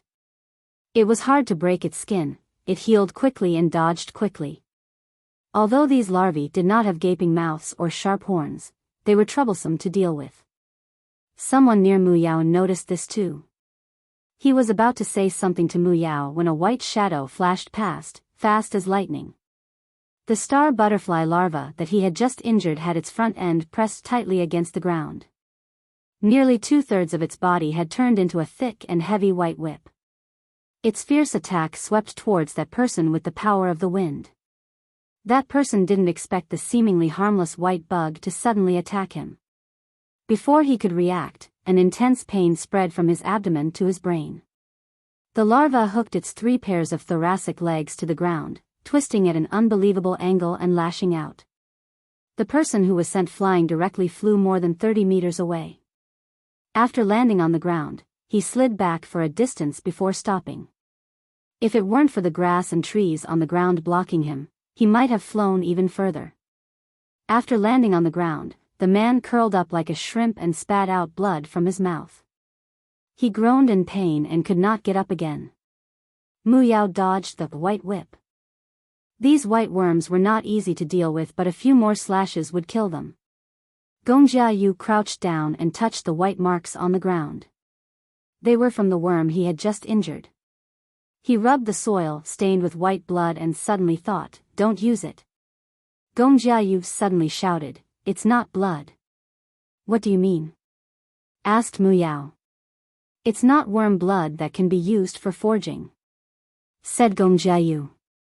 Biyao was confused by Biyao. "It's not blood? Didn't you say it's worm blood? Are you kidding me? My deepest respect to your ancestors. It's not blood, but it must have something to do with these worms." Biyao paused. "Use a net. Catch them first." First, he would capture the bugs and then slowly study what exactly they were. Biyao's anger subsided when he heard Biyao. As long as it was the worms, the Biyao family could figure out if it was blood or not. The net Biyao mentioned was not made from vines or grass ropes like the tribesmen usually used. It was a net Biyao made himself before he came. Every thread on the net was a metal that had been specially processed. It was more flexible, but it was not easy to break. The thickness of the thread was less than 1/10 of the thickness of a pinky finger, and it was lighter than other metal of the same size. This made the Mu and E family members gasp in amazement. The Biyao family's masters all had many treasures hidden away.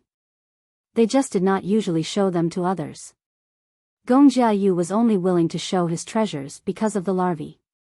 This was his invention. To date, no one else knew how to make this mesh. This was also the trump card Biyao planned to use to compete with the other blacksmiths for the title of Biyao's best blacksmith during the Biyao family's gathering. Unfortunately, he did not make it to the meeting.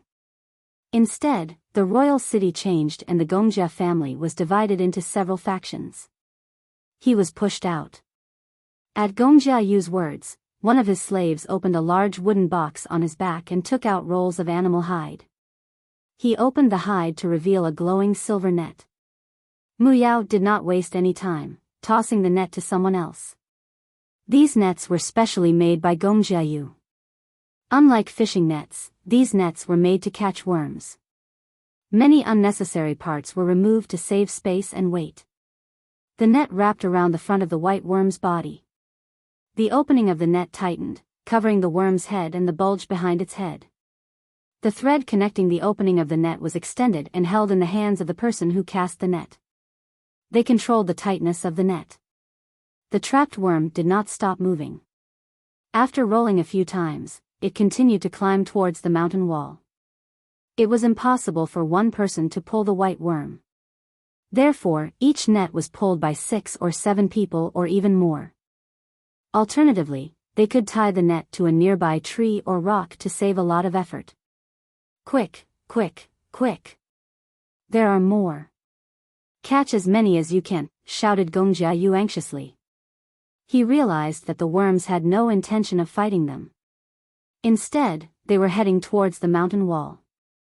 Many of them had already climbed up the mountain wall and were climbing upwards rapidly. Although Biyao did not understand worms, this was clearly not a coincidence. There must be a reason. They did not come all the way here to see accidents happen. They had already caught 7 larvae. Some of them went to look for vines and the like. When the larvae got tired of struggling in the metal net, they replaced them with vines. Only then could they free up the metal net to catch more insects. Some of them also had to attract the larvae's attention so that the person holding the net could cast the net easily. Otherwise, they would not be able to get up immediately after being whipped by the tail. This way, the number of people they could use was limited. Gong Jiayu turned to look at Yi Qi and Yi Zong, who were watching from afar. They each had 4 to 5 slaves with them. Gong Jiayu wanted to ask them to free up a few slaves to help, but the two of them looked completely uninterested in catching worms. Both of them were frowning as they stared at the trays in their hands, ignoring the battle. Gong Jiayu swallowed the words he was about to say. Forget it, he could not count on them. Weren't the Yi family also in a hurry to find more powerful weapons before coming here? Why did they not seem to care now that they were here? We brought too few people. However, they were not sure if they could find what they were looking for, so they did not bring too many people. They thought they would only find 1 or 2 larvae. Now, Gong Jiayu regretted it. If he knew there would be so many larvae, he would have brought an army. Although there were many larvae, they were not all in the same place. They were scattered far apart. This was one of the reasons why they were not very efficient at catching worms. Quick! Quick! Quick! Gong Jiayu could not stand still when he saw all the worms running up the cliff. He sheathed his sword and climbed up the cliff. Mu Yao and the rest did the same. They planned to get the worms down and let the people with the nets catch them. However, they soon discovered that the mountain walls here were not that easy to climb. They were colder and harder than the mountain walls in other places. Furthermore, the higher they climbed, the more difficult it was to climb. It was as if there was a force pressing down on any creatures that tried to climb up. However, the white worms crawling up the mountain did not seem to feel the pressure. Their backs arched into the shape of omega, then climbed up into the shape of 1, and then arched into the shape of omega. There were 3 pairs of legs on their chest, abdomen, and tail. The hooked legs allowed the clumsy white worms to climb up the mountain wall. In comparison, Mu Yao and the rest who were chasing after them paled in comparison. This was not going to work. The worms were faster than them. If they continued, they would be left behind. Gong Jiayu also realized this problem. He looked at the cliffs on both sides and fixed his gaze on one spot. That fat one. Mu Yao looked over. There was a white worm not far away. Although it was about the same length, it was obviously thicker than the rest. The other worms curled into a circle while it curled into a ball. It had a lot of flesh and blood and crawled slower than the rest. Who else could they catch? They might even be able to make it roll down the cliff with a flick of their sword. That's it. Catch that fat one. There were too many targets and they had limited manpower. These star butterfly larvae were not easy to catch either, so they had to catch them one by one. Perhaps sensing Mu Yao's intentions, the fat worms sped up, preventing Mu Yao and the rest from catching up. In the end, they gave up on chasing the fat worm. When they reached a suitable place to rest, they would stop to replenish their food and water and recover their energy before continuing their climb. From time to time, they would encounter cliff-like mountain walls. If they could climb, they would climb directly. If they couldn't, they would take a detour and find a less steep place. Mu Yao looked up. They had climbed a long distance. Any higher and the cliffs were covered in snow. They could not see any greenery and the peak of the mountain was still out of sight. All they could see were swirling clouds. A gust of cold air rushed into their lungs, almost choking them. The wind was stronger and colder, but they were not even halfway up the mountain.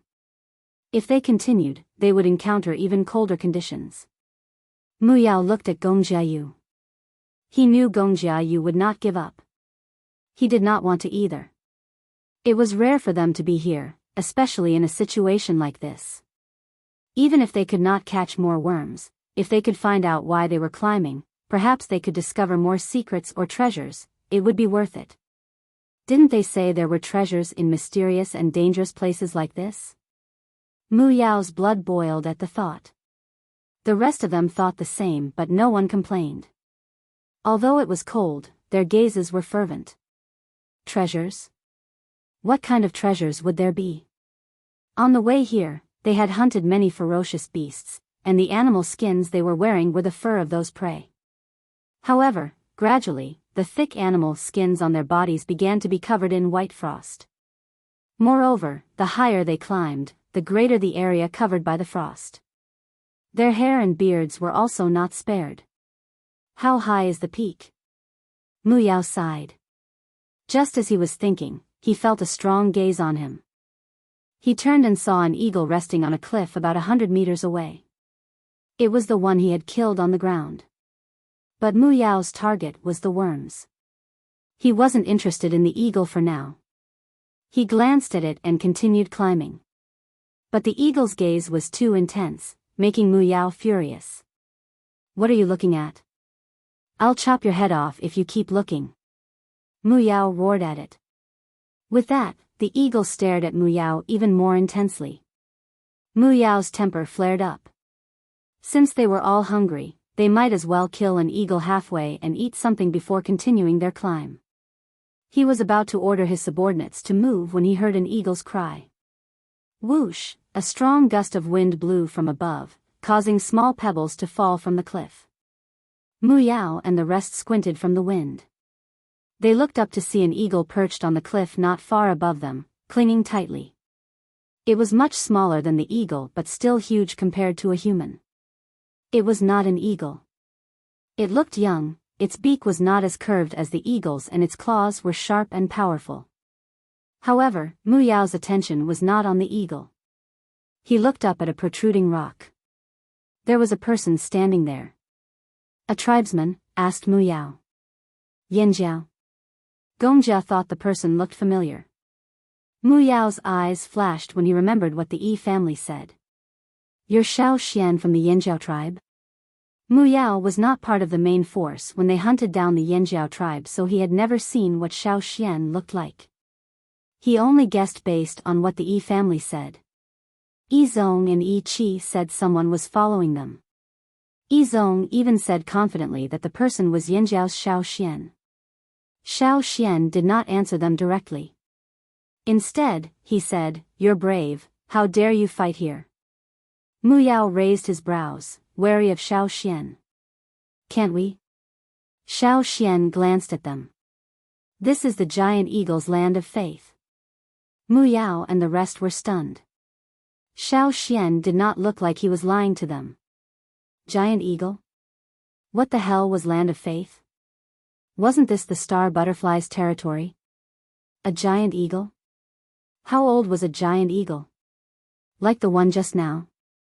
Just as he thought of the eagle, Mu Yao realized that it was resting on the mountain wall. It flapped its wings and flew up. Before it flew up, it glanced at Mu Yao. The talons with 2 broken toes moved a little. Then, it looked back up, no longer looking down. Mu Yao felt like he understood the eagle's gaze the moment their eyes met. It was saying, just you fucking wait.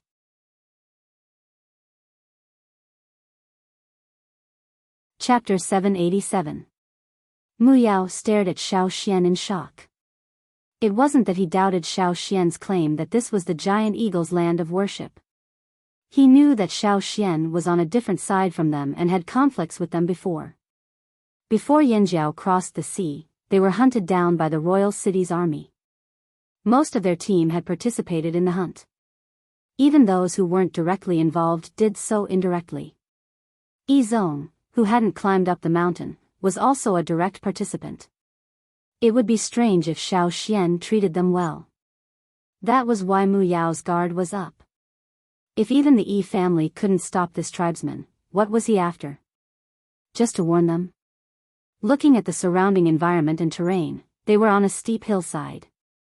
There were many mountain walls that were almost perpendicular to the ground. If they were not careful, they could directly roll down the mountain. Shao Xian chuckled at their wary gazes. I'm not the one you should be wary of. Mu Yao did not say anything, but he thought to himself, who else can I guard against? You must be hoping for all of us to die. If Mu Yao was in Xiao Xian's shoes, he would have thought the same. That was why he did not let his guard down.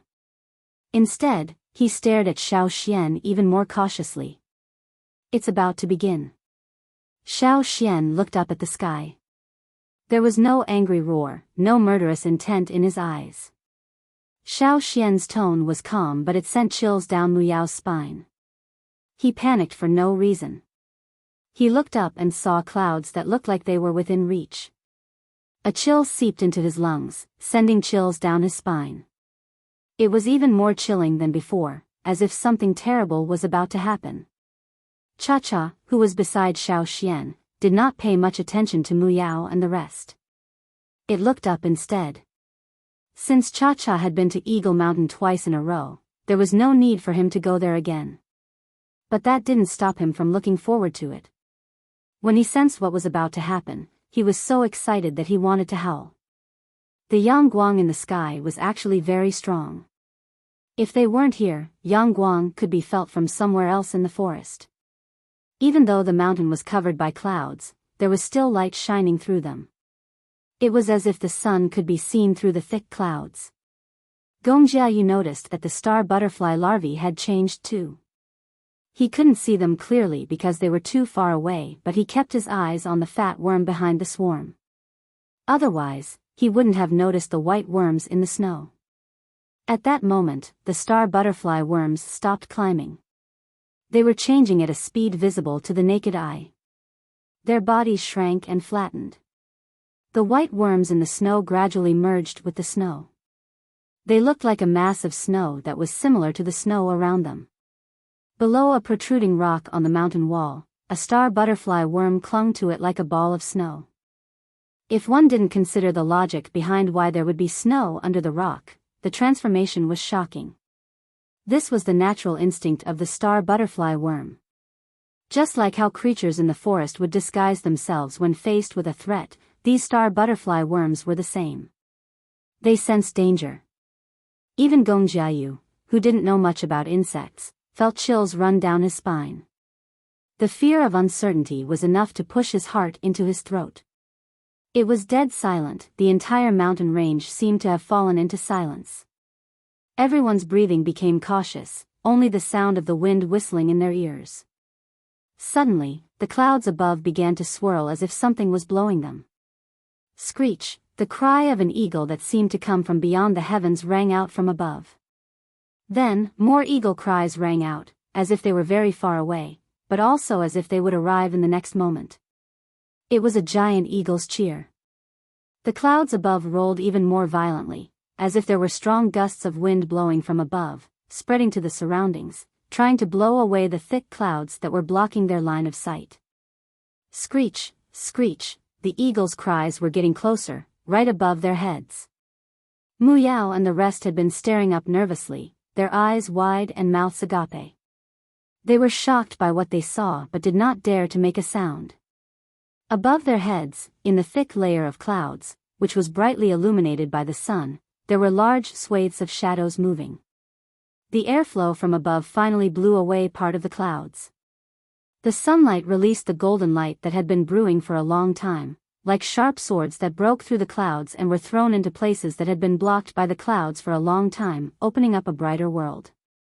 But soon, the light was blocked again. This time, it was not the thick clouds that blocked Yang Guang's view, but several large figures. Unlike the old eagle Mu Yao had seen earlier, these figures were like newly awakened predators, eager to set the bloody rules of the hunt. Mu Yao thought the eagle he saw earlier was already a giant eagle, but now, he finally understood what Xiao Xian meant when he said giant eagle. The eagle from before, even if placed in the group of eagles above, was only an ordinary one. Giant beast. Real giant beasts. According to legends, giant beasts ruled the world in an even more distant era.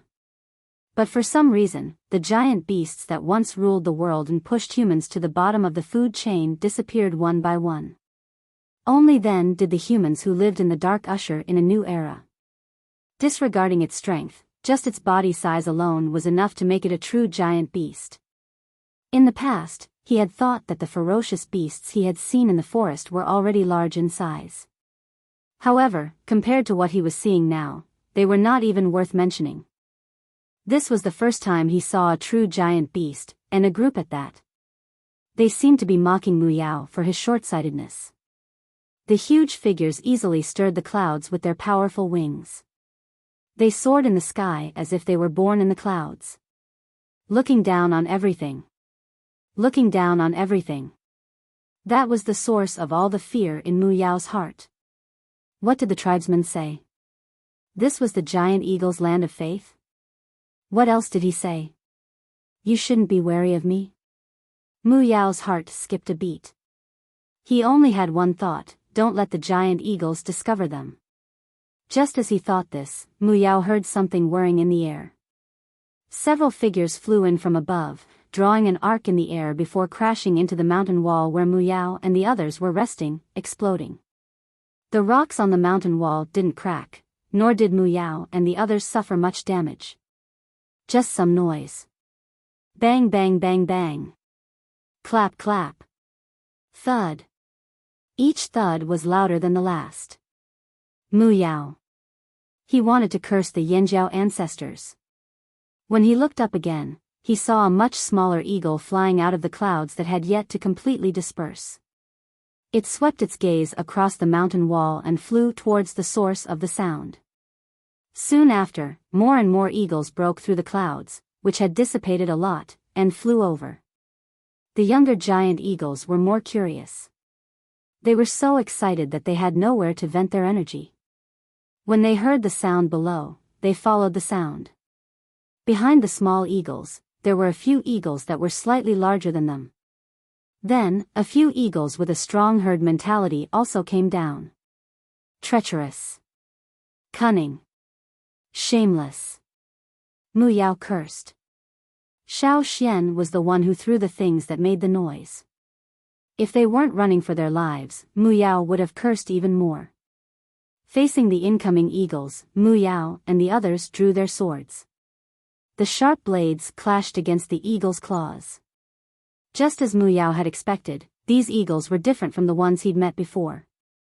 Their claws seemed to be covered in a layer of hard armor. Even if they hit, they couldn't easily cut off a toe. Plus, Biyao and the others didn't have any divine weapons. The situation was even more disadvantageous for them. Seeing that they were using weapons, the eagles became even more ferocious. They weaved through the air, using their sharp beaks and claws to attack those with weapons. Some people were directly taken away by the giant eagles, eaten, or thrown down from the sky. Whether they could survive or not depended on their luck. Xiao Xian quietly watched as the people fled in panic after being attacked by the giant eagle. Treacherous? Cunning? Shameless? Why didn't the royal city say that when they attacked Yanjiao? Xiao Xian had no intention of attacking for now. Not all eagles were like the Cha-Cha or the Hui tribe's eagles. Some hated humans too. Xiao Xian didn't want to attract attention now. That was why he didn't go out even when he saw people escaping the eagles' attacks. Instead, he hid behind a rock and watched. Below, at the foot of the mountain. This is where the eagles are, Yizong said, looking up. The tribesmen are taking revenge. Yi Qi stared at the sky. He couldn't see clearly because of the distance and divination didn't work here, but he could guess what was happening. Those giant eagles were too conspicuous, and they made the humans look small and insignificant. Then you have to be careful. You were at the front of the team that chased after the flaming horns. Tribesmen are vengeful. Biyao and the others couldn't avoid it, so you can't either, Qi said expressionlessly. He didn't gloat or worry over this, it was as if he was just chatting. Compared to what he cared about, none of this was important. Yizong smiled bitterly. What's coming will come, no one can avoid it. This sentence seemed to be referring to the current situation, but it also seemed to be a metaphor for something else. After Yi Qi heard it, he did not refute, but only sighed heavily. He wanted to lament, wanted to curse, but did not know what to say. But soon, his conflicted eyes became firm, and he sighed softly in agreement. Indeed, what should come, even if it is late for so many years, will still come. No one can avoid it. If it is not us, it will be our descendants. Why don't we bear it? As he spoke, there was the sound of rocks sliding down the cliff. A figure rolled down the cliff and landed on the ground. He didn't even have time to check his injuries before he scrambled to his feet and ran away from the foot of the mountain. Retreat. He still remembered the eagle whose 2 toes he had cut off. To be on the safe side, he decided to leave first. There were too many giant eagles here. What would he do if the eagle who had a grudge against him came with reinforcements? Wait for death? As long as he knew this was the larvae's nest, even if he failed this time, he could come back next time. As long as he was alive, there was a chance he could come again. Xiao Xian did not tell Biyao that although this was a place of worship for the giant eagles, it was not their nests. The eagles that entered Eagle Mountain had to wait a long time before coming out. Some eagles did not even come out after entering. When Biyao passed by Yi Qi and Yi Zong, he saw that they didn't intend to move. He shouted, "Are you stupid? Why aren't you running? You guys go ahead." "We're not leaving," Yi Zong said. Biyao stopped, looking at Yi Zong in disbelief. "What did you say?" "We're staying here for now," Yi Zong said calmly. Biyao wanted to pull his ears and tell himself he'd misheard. He wanted to pry open Yi Zong's head and see if it was filled with bird shit. He looked at Yi Zong. "You're not leaving too?" Yi Zong had said, "We." Yi Qi didn't want to waste time. He flung his sleeves and walked back to where he'd been sitting. Biyao was so angry he wanted to kill them. The Yi family was crazy. So what if they didn't leave? He didn't want to die here with them. "Retreat!" Biyao shouted and fled with those who could still run. There were close to 500 of them when they arrived, but not even a tenth of them left. Some of them were those who had stayed at the foot of the mountain. Almost everyone who followed Biyao up the mountain was wiped out. Biyao was almost taken away by a giant eagle, but in the nick of time, he threw Gongjia Yu out to block the claw for him. At that moment, the master and his weapon were no longer important. Nothing was more important than his own life. In the sky, there were many eagles circling, searching for humans. Yi Zong and Yi Qi watched from the forest, relieved that the eagles didn't like to eat on the ground. Even if they did, they would bring their prey to higher ground. Yi Zong and Yi Qi's slaves paled when they heard the screams. Their muscles tensed, the slightest movement in the leaves made their hairs stand on end. In contrast, Yi Zong and Yi Qi were calm, as if they did not hear the thuds of the people thrown by the eagle. They did not hear the screams and cries for help. They stared intently at their trays, as if nothing could distract them. Everything around them calmed down, the eagle's cries grew distant, and the people's cries stopped. Rustle, rustle, rustle, the sound of rustling grass followed by footsteps approached.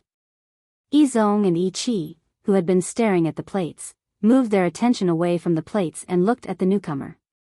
Their eyes swept over the other party's animal hide armor and oddly colored broadsword.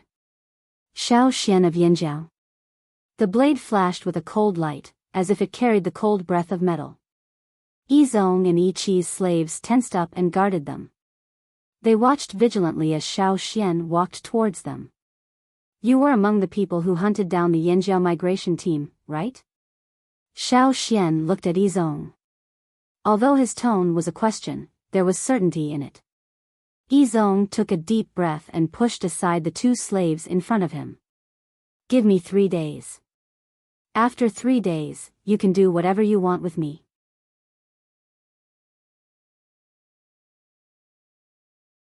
Chapter 788. 3 days? Xiao Xian didn't know why they didn't leave with Biyao, nor did he know why Yi Zong said 3 days, but, why? Xiao Xian looked at the 2 Yi family members not far away. In the forest, wolves don't give giant antlered deer any time to catch their breath. "No, these 3 days are for us and Yanjiao." Yi Zong's expression didn't change. "In 3 days, the Yi family will fight to the death with Yi Xiang."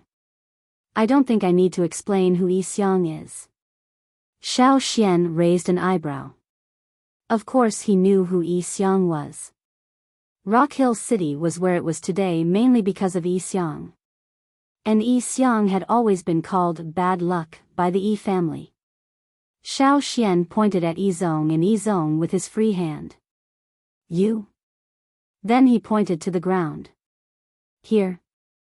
He pointed in the direction of the desert. Fight Yi Xiang? How are they going to fight from so far away? Also, Yi Zong had said the Yi family, not us or me. Did that mean the entire Yi family was going to fight? They were so far away, the Yi family wouldn't all head to the desert. How were they going to fight? Seeing Xiao Xian's confusion, Yi Zong explained slowly, as if he was sure that Xiao Xian wouldn't kill them now. The Yi family's way of fighting is different from other tribes. Yi Qi lifted his chin slightly at Yi Zong's words, his face filled with obvious arrogance. He seemed to despise the way other tribes fought. Fighting with blades at the slightest disagreement was barbaric. How vulgar. How could they compare to the Yi family? How different. Xiao Xian's interest was piqued. The Yi family had always been a special group. They didn't have much fighting ability, nor were they as strong as other tribes. However, they were one of the 6 noble families in the royal city. If I tell you, will you give us 3 days? Yi Zong asked. Sure. Xiao Xian could afford to wait for 3 days. Yi Zong was relieved to hear Xiao Xian agree. As long as Xiao Xian agreed, 3 days would be enough. Sitting back down on the animal hide cushion the slaves had laid out, Yi Zong said, the Yi family have never believed in pure physical strength. Xiao Xian knew that the Yi family could kill people without leaving a trace. They could even create all sorts of accidents without anyone knowing why. The abilities of the Yi family's ancestors were not limited to the world you can see. Yi Zong looked into the sky with admiration and respect. You will not be able to see the duels between the Yi family members. Distance is not an obstacle for the truly powerful, just like how you can see what is happening in faraway places. Can't see? Xiao Xian had wanted to watch the duel between the Yi family members and see if he could learn more from it so that he could improve his not divination skills. However, Yi Zong said that he wouldn't be able to see it. I don't know how you know the Yi family's divination skills, but you are not a member of the Yi family. Even if you can grasp part of the divination skills, you won't be able to access the core knowledge. That knowledge can only be accessed through the inheritance of the Yi family. Also, it is related to the power of the fire seed, Yi Zong said. Kid, what kind of divination skills are you using from the Yi family? Yi Qi couldn't help but ask. He still couldn't believe that the person who had been using divination skills to track them was really this tribesman. If I tell you, will you tell me how to watch the duel? Xiao Xian asked. You can't. If you want to see what normal people can't, you must know the core knowledge that Yi Zong mentioned. You can't do that. Even if someone tells you how to do it, you won't be able to do it. Because you don't have the blood of the Yi family in you. Yi Qi said with certainty. Without the blood of the Yi family, he wouldn't be able to use the power of the fire seed in his bloodline. He wouldn't be able to access the core knowledge, let alone watch the duel between the Yi family and the Yi family on another level. The fire seed again? Then how do you know the Yi family is going to fight? Did you get the information from divination? 3 days? Because the duel will start in 3 days? Xiao Xian asked. These people had been in the forest for so long. How did they get such accurate information? That's right. Yi Zong nodded. Although Xiao Xian had done divination before, he didn't know what the Yi family was up to. Maybe this was the difference between the Yi family and the Yi family? Besides, other than knots, Xiao Xian didn't know anything about the Yi family. You should be able to feel that there's a force here that's affecting our divination. We can't divine anything else, but we can divine anything about the Yi family. There will definitely be a duel in 3 days. Yi Zong said. Something was affecting the divination? Xiao Xian hadn't noticed anything. He had just done a divination on the hunting team. Although there were some obstacles, they could still continue.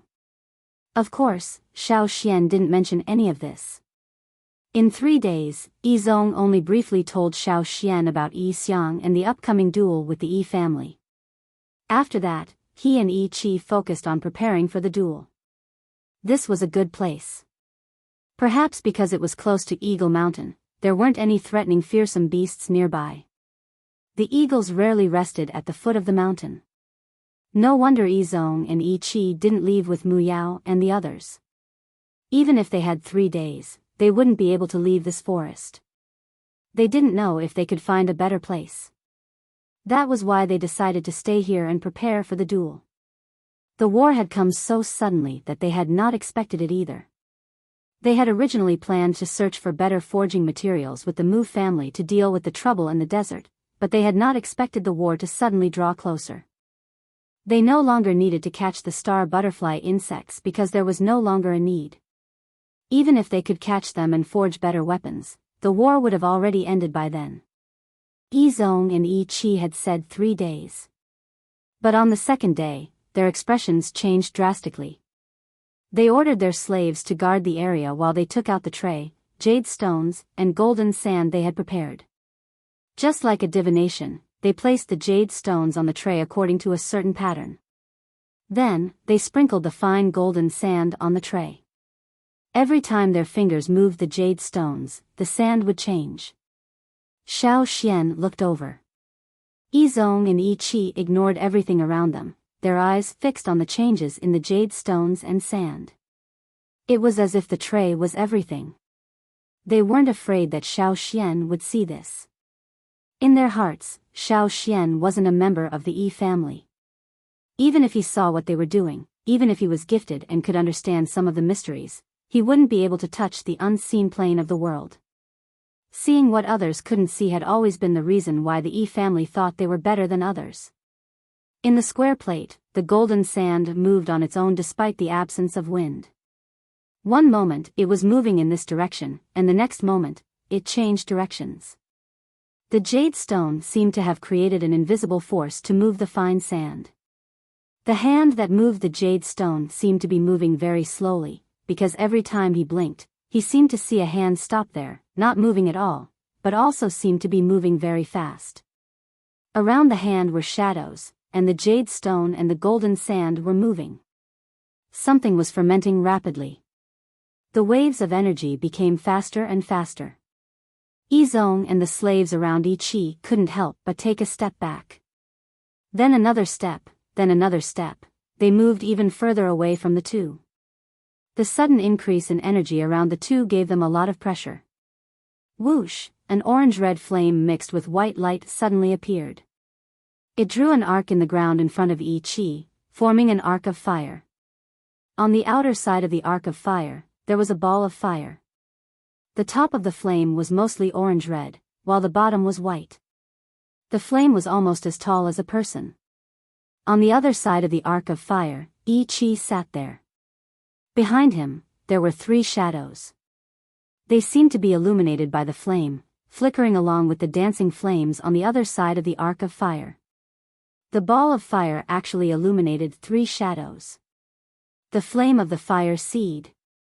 The ball of fire that appeared was the flame of the fire seed that merged with the Yi family's bodies.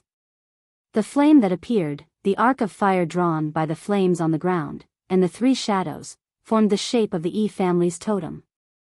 This was the Yi family's totem, which used to be the Yi tribe's totem. Xiao Xian had seen the Yi family's totem in many places in the royal city. The aristocrats in the royal city no longer called it a totem, but a clan emblem. Carriages, shops, and mansions all had such a totem. But Xiao Xian never knew that the Yi family's totem would appear in this form. Yi Zong was one step slower, but the same thing happened to him. Xiao Xian finally understood what they meant when they said they had 3 days. The battle was bound to happen within 3 days, and as long as the 2 members of the Yi family were in this state, Xiao Xian wouldn't be able to make a move easily. This was because the power of the fire seed was very effective in protecting the 2 of them, just like how the fire pit protected the tribe in the past. The power of the fire seed was a form of protection, and the Yi family was able to maximize the power of this protection. It was much stronger than what Xiao Xian felt from the Yanjiao people. It was fine when they were far away, but as soon as they were within 10 steps of them, they would feel a strong repulsive force with every step. This was why the slaves around the two of them kept retreating, because they couldn't stand close to the two of them at all. Moreover, Yizong and Yi Qi were sitting very close to each other. The power of the fire seed had a superimposed effect, so the repulsive force towards those who weren't from the Yi family was even stronger. The battle with the Yi family definitely wouldn't last for just 1 or 2 days. The two of them had said they would have 3 days, probably because they wanted to stall for time. They didn't want to waste their power before the battle started, so they had to deal with Xiao Xian first. Once they were fully prepared for battle, the protective shield of the fire seed would be activated. You think I can't make a move just because you're borrowing the power of the fire seed? Xiao Xian laughed. Yizong and Yi Qi probably expected that he wouldn't make a move at a time like this. The battle between the Yi family and Yi Xiang was actually a good thing for the Yanjiao tribe. After all, the Yanjiao didn't like either side. Moreover, Yizong might have analyzed Xiao Xian's style of doing things and all kinds of situations, so he felt that it was more likely that Xiao Xian wouldn't make a move. That was why he was so calm. However, Yizong definitely didn't expect that Xiao Xian wasn't afraid of the repulsive force of the fire seed at all. He could also withstand the pressure from the two of them, but Xiao Xian didn't plan on killing them right now. Xiao Xian looked at Yizong and Yi Qi, who were surrounded by totemic flames. He found another spot and told Cha-Cha to keep an eye on the surroundings while he took out a straw rope. Couldn't watch the battle with the Yi family? How would he know if he didn't try?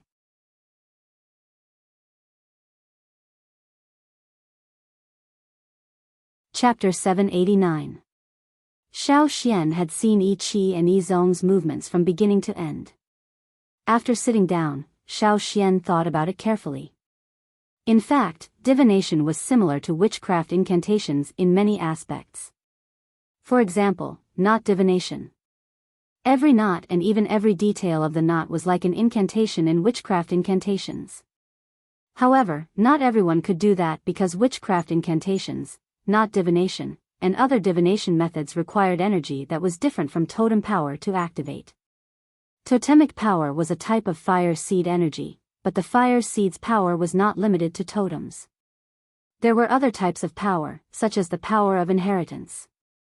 Witchcraft incantations were activated by a special power of inheritance. Similarly, divination relied on a special power as well. The Yi family used a power unique to the Yi family. It was a type of power from the Yi family's fire seed. Xiao Xian, on the other hand, used a different type of power from his body.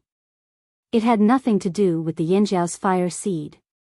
This special power allowed Xiao Xian to ignore the rejection of other tribes' fire seeds. It allowed him to do things that normal people could not. For example, he could perform the Yi family's knot divination.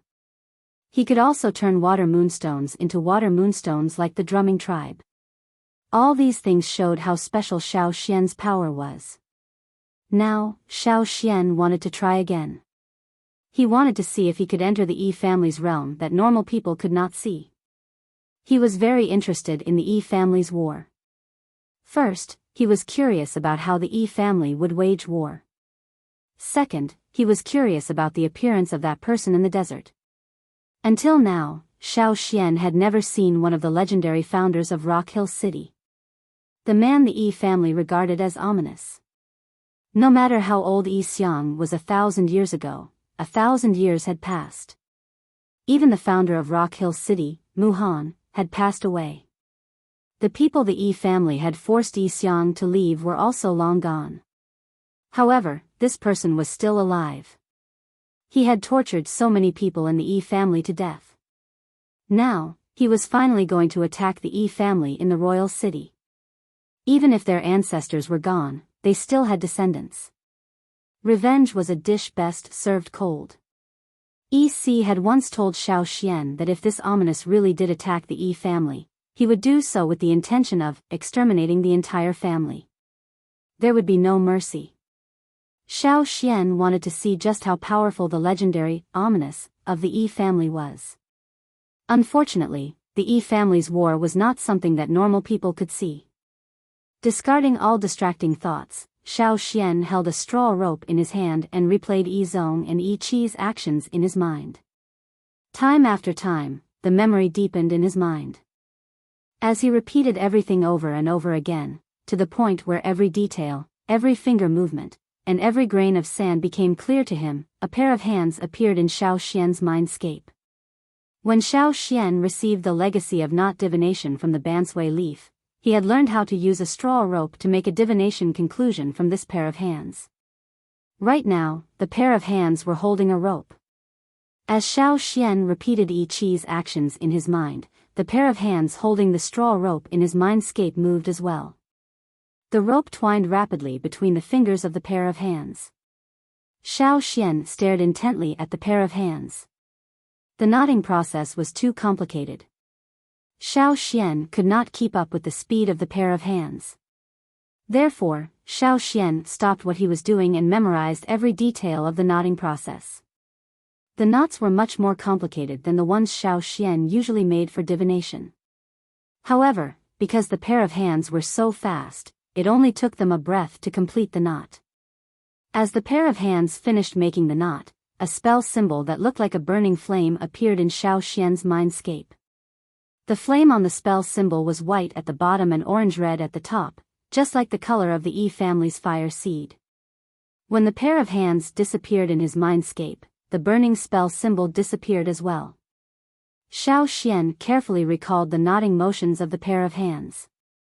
His fingers, which were holding the straw rope, started moving as he recalled the knotting motions of the pair of hands. Although he did not know which member of the Yi family had created this legacy of knot divination, he had to admit that it was really impressive. His hands were like a translation machine, presenting the technique formed by the jade, the golden sand, and the square plate in the form of knots. As Xiao Xian recalled the movements of the pair of hands in his mind, he slowed down and broke them down bit by bit as he tried to make a knot. The straw rope in his hands also started to be knotted according to the movements of his fingers.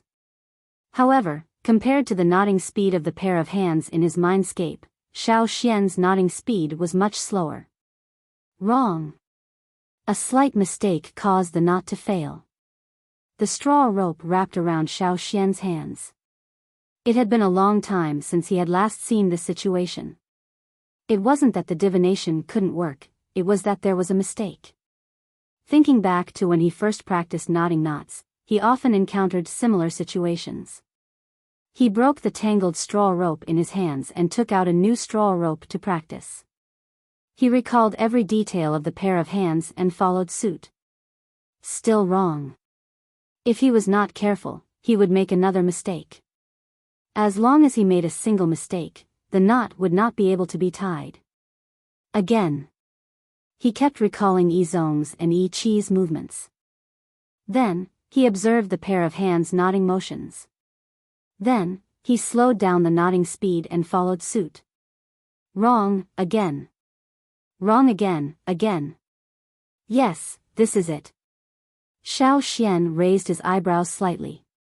When the last step was completed, he felt a boom in his brain. It was as if there was a cold current that came out of nowhere, stimulating the nerves in his brain to the point where they seemed to be buzzing. He opened his eyes and looked at the straw rope in his hands. A strange knot had appeared there. Xiao Xian could even vaguely feel the subtle changes in his surroundings when the knot appeared. It was as if the air had silently fluctuated. Bang! With a soft sound, the straw rope in Xiao Xian's hands broke into pieces. The knotted part of the rope turned into bits of grass. His head was throbbing with pain. He had used too much energy when he was tying the rope just now. It would take a while for him to recover. Xiao Xian stared at the broken straw rope in his hands. He didn't know if it was because of the sudden break in the knot, but after the knot was formed, it suddenly fell apart. Fortunately, he had brought more straw rope with him before he came. Because he might need to use straw rope for divination, Xiao Xian usually used a different method when he was making straw ropes before a hunt. Every straw rope used for hunting could be divided into more than 10 strands of thin rope. This method was more complicated and took more time, but the straw rope made with this method was stronger. It could also be used for divination. Tracking didn't use a lot of straw rope, but now, Xiao Xian wanted to try to enter the other plane that the Yi family had mentioned. This would require a lot of straw rope. After recalling the knotting method from earlier, Xiao Xian repeated the knotting action. Success the first time could only be attributed to luck and accident. Only by succeeding every time could one be considered to have mastered the knotting method. There was no room for luck when it came to matters like this. If he couldn't master it now, he might not be able to find the feeling of tying the rope again after some time. He might even miss out on a lot of important insights. The knot that he successfully tied was deeply engraved in Xiao Xian's mind. When he succeeded the second time, Xiao Xian's hand movements were still not fast, but they were much smoother. Then the third time, the fourth time, after successfully tying 5 knots in a row, Xiao Xian temporarily stopped practicing the first knot and moved on to the next one. When all the movements of his hands were put together, he didn't just make one knot. This kind of knot was very draining. Xiao Xian rested for a while before starting a new knot. The second knot was even more complicated and difficult. When Xiao Xian succeeded in tying the knot, he couldn't wait to leave the sea of consciousness. His vision went dark for a moment. The long-awaited feeling of exhaustion reminded Xiao Xian of the first time he practiced knot divination. After resting for a while and drinking some water, he felt much better. It really wasn't easy to watch a battle between the Yi family. If he hadn't tried, he wouldn't have known that the Yi family could withstand such a huge expenditure of energy. Previously, Yi Qi and Yi Zong had done it all in one step. The series of movements seemed to be a whole, without any stagnation or disintegration. That's really not easy. No wonder they're one of the 6 major aristocratic families in the royal city. In the past, the Yi family, which was the early Yi tribe, was also a major tribe. Every major tribe had its reasons for being so powerful. Taking a deep breath, Xiao Xian felt his fatigue recede. He continued trying to tie the third knot. In the sea of consciousness, the hands made a total of 8 knots. In other words, not only did Xiao Xian have to successfully tie all 8 knots, but he also had to tie all 8 knots consecutively. There couldn't be too long of a break in between, or the knots would directly break. This is a difficult task. Was Xiao Xian anxious? Of course he was. If he could learn how to tie all 8 knots smoothly, even if he could see the layer that ordinary people couldn't see, the battle might have already ended. However, there was no point in being anxious. The more anxious he was, the more likely he would make mistakes. He had to remain calm. 8 knots, each more complicated than the last. The easiest one was the first knot. The more he tried, the more difficult it became. The number of failures increased. Fortunately, Xiao Xian had some experience with the first few knots. These knots were different from the knots he usually tied during his divination. He couldn't use his past experience to look at these knots. While the feeling was good, try again. Third knot, fourth knot, fifth knot. When the 8th knot was finally completed, it had been 2 days since Xiao Xian started trying to tie the rope. 2 days, 8 knots, and this was after Xiao Xian sacrificed his sleep. He felt as if he had gone through a famine. His entire body was weak, and his back was covered in sweat. Large droplets of sweat dripped down from his forehead. Heaving a long sigh, he casually ate some of the dry rations he had brought with him. He went out to hunt. After eating and drinking to his heart's content, Xiao Xian felt as if he had been reborn. He glanced at Yi Zong and Yi Qi. 8 slaves were guarding the 2 of them. However, Yi Zong and Yi Qi were still the same as they were the day before yesterday. They were like stone statues, untouched.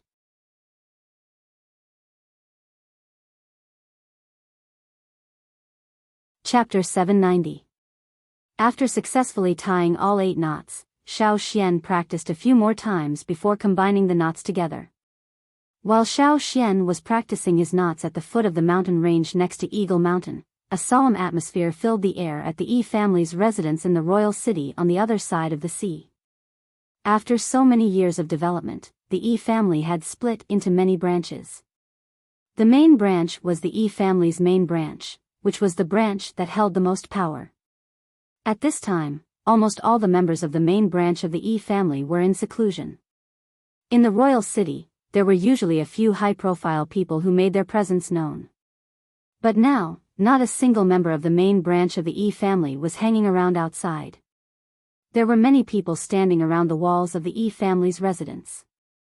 They were all slaves and members of the main branch of the Yi family. Other than them, no one else could even dream of getting close. Since 3 days ago, the street in the royal city that was used for fortune-telling had become empty. Many caravans and trading teams who were unaware of the situation had come here to try to divine their fortunes or predict other things. But to their surprise, they found nothing. They didn't dare to go directly to the Yi family to look for them. Anyone with half a brain could tell that something was wrong. Even if they were curious, they could only watch the Yi family's residence from afar. In fact, it wasn't just the caravans and trading teams who had traveled all the way to the royal city. Even some of the Yi family's youths, who were unaware of the situation, looked around curiously from time to time after they were assigned tasks. The members of the main branch of the Yi family rarely came to the main branch of the Yi family. But this time, all the members of the Yi family were on the move. "Father, why does everyone look so nervous? What are those people from the main branch trying to do? I heard that they are going to fight someone." "Who are they going to fight with?" a youth from the main branch of the Yi family asked his father. If it was in the past, when his father heard someone mention the people from the main branch, he would definitely say some sarcastic words. The people from the main branch usually ordered the people from the side branches around and did not have a good attitude.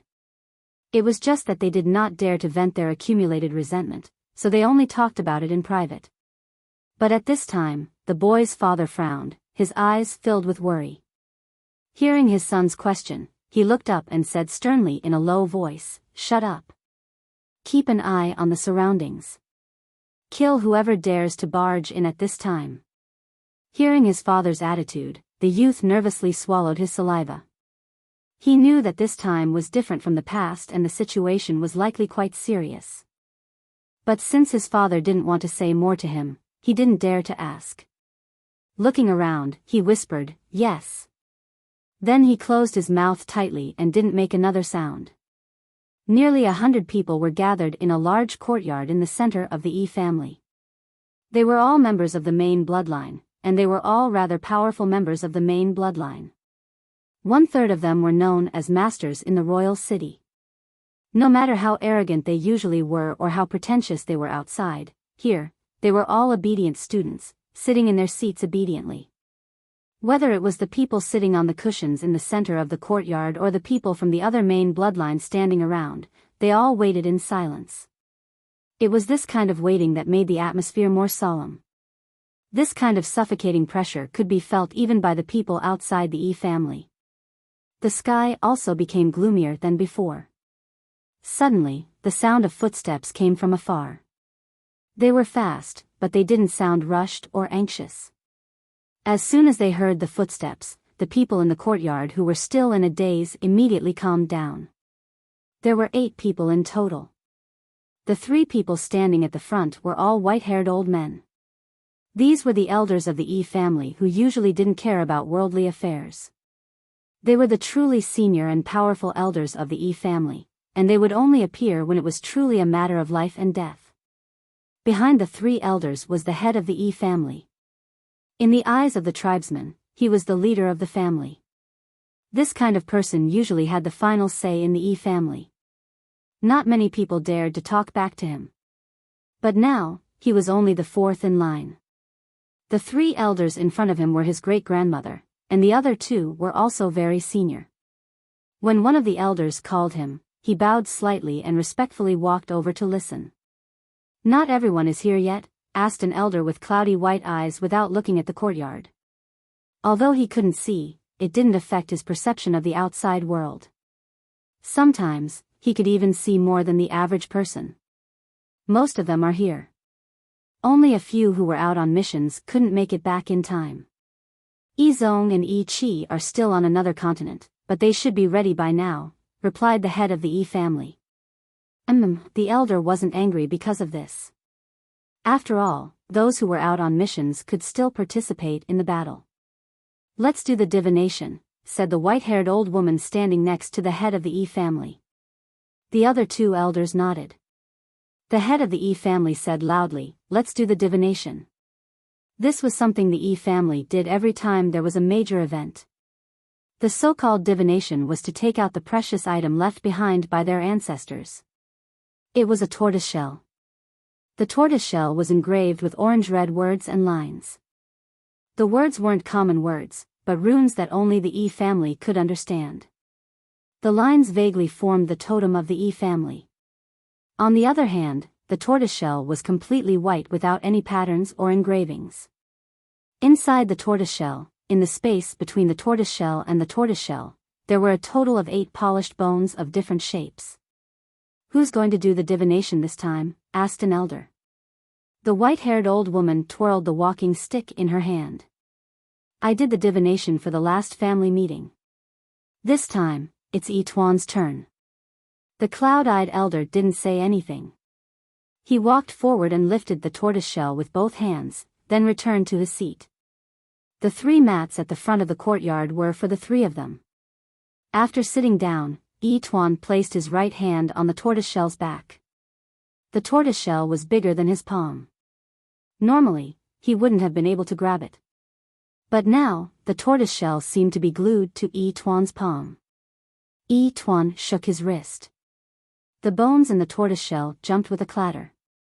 When he raised his hand, the tortoiseshell didn't fall down. The bones didn't fall through the cracks either. Instead, they continued to jump inside the tortoiseshell.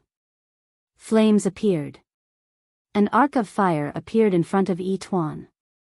Crimson and white flames rose on the other side of the arc. 3 long shadows appeared behind Yi Tuan. Yi Tuan reached his tortoiseshell hand towards the fire. As the tortoiseshell approached the fire, the bones in the tortoiseshell jumped even more violently, making more urgent sounds. Crack, crack, crack. The cracking sound drowned out the bones in the tortoiseshell. Orange-red cracks appeared on the tortoiseshell's belly. When the cracking stopped, Yi Tuan retracted his hand and looked at the cracks. He had lost his eyesight, but that didn't stop him from seeing the cracks. The more he looked, the more serious his expression became, the more worried his eyes grew. Yi Tuan passed the tortoiseshell to the other 2 elders. Their expressions weren't much better than Yi Tuan's. Looks like the Yi family is in for a tough battle, said Yi Tuan. In fact, the results of the cracks were worse than what Yi Tuan had said. It wasn't a tough battle, it was a battle to the death. But there was a chance of survival in death. But that chance was full of variables. The 3 elders knew this. But they couldn't say the results of the tortoiseshell now. They didn't want to waver before the battle. Sighing almost imperceptibly, Yi Tuan said loudly, prepare for battle. A powerful ripple of power swept across the spacious courtyard like a sudden wave. The people around the courtyard didn't dare to breathe loudly. The orange-red gaseous flames that could be seen with the naked eye filled the surroundings and rolled around. Everything that the naked eye could see seemed to be distorted. Whoosh! Inside the tortoise shell, the sound of the bone pieces hitting the tortoise shell was hurried. The courtyard seemed to have blocked out all sounds. The sound of insects, the sound of leaves, the sound of people breathing, everything disappeared. The clattering of the bone pieces became the only sound in the courtyard. Whoosh! The clattering grew more urgent until it suddenly stopped. Open. It was as if an ancient beast had opened its black maw where Yi Tuan was, swallowing everything in the courtyard. The surrounding buildings, people, flowers, and trees all disappeared, leaving only emptiness. Of course, this was only seen by the 100 or so people sitting in the courtyard. As for the people standing at the edge of the courtyard, other than a large totem in the courtyard and the powerful aura fluctuations brought about by the crimson flame, there were no other major changes. In the emptiness, everyone's figures blurred. They could only vaguely make out a human figure glowing in flames. Even their silhouettes blurred occasionally, their faces indistinguishable. Yi Tuan could sense that the person they were waiting for was about to appear. The person who had been predicted to bring misfortune to the Yi family 1,000 years ago would soon appear before them. Soon, several figures appeared in the emptiness not far from them. They were members of the Yi family who couldn't make it back in time. Another figure appeared with the appearance of the Yi family's totem. Yi Qi, Yi Zong. The Yi family recognized them. Even though they couldn't see their faces, they recognized their auras. The Yi family didn't ask Yi Qi or Yi Zong about the situation. Nothing mattered now except the impending battle. Why waste time asking about unimportant things? After gathering, the three elders of the Yi family allowed everyone to get used to the new environment. Some newcomers would feel uncomfortable, so they came early. After a while, Yi Tuan's eyebrows twitched as he looked into the emptiness. Yi Tuan wasn't the only one. The other two elders also looked over warily. Everyone else behind them paused. Did someone else come from there? The Yi family head was also racking his brains. He could not think of anyone who had not appeared here while on a mission. Even if there was, they would have appeared a little late. Based on the time, it should have been a few days ago. The Yi family wouldn't make such a mistake. Excluding all these, could it be that the person who appeared now was their enemy this time? Knots. Yi Tuan couldn't hide his surprise. With their abilities, they could tell how anyone who wasn't in the Yi family's headquarters got in. The ripples weren't the Yi family's usual method but the long-lost knots. He wasn't familiar with knot divination and only knew a little about it. He could guess what method was used based on the ripples. Knots. The rest of the Yi family were equally shocked. Didn't the Yi family's knots branch disappear a long time ago? Why would they appear here now? No, there was someone else. Yi Xiang knew knots too. This meant that even if the person wasn't Yi Xiang, he was very likely related to him. Knots were a type of grass. Together with armor and bone divination, grass was the Yi family's three most powerful divination branches. Divination came from them. Rumor had it that the ancestors of the grass branch only needed to pluck a blade of grass from a mountain to know what they wanted to know.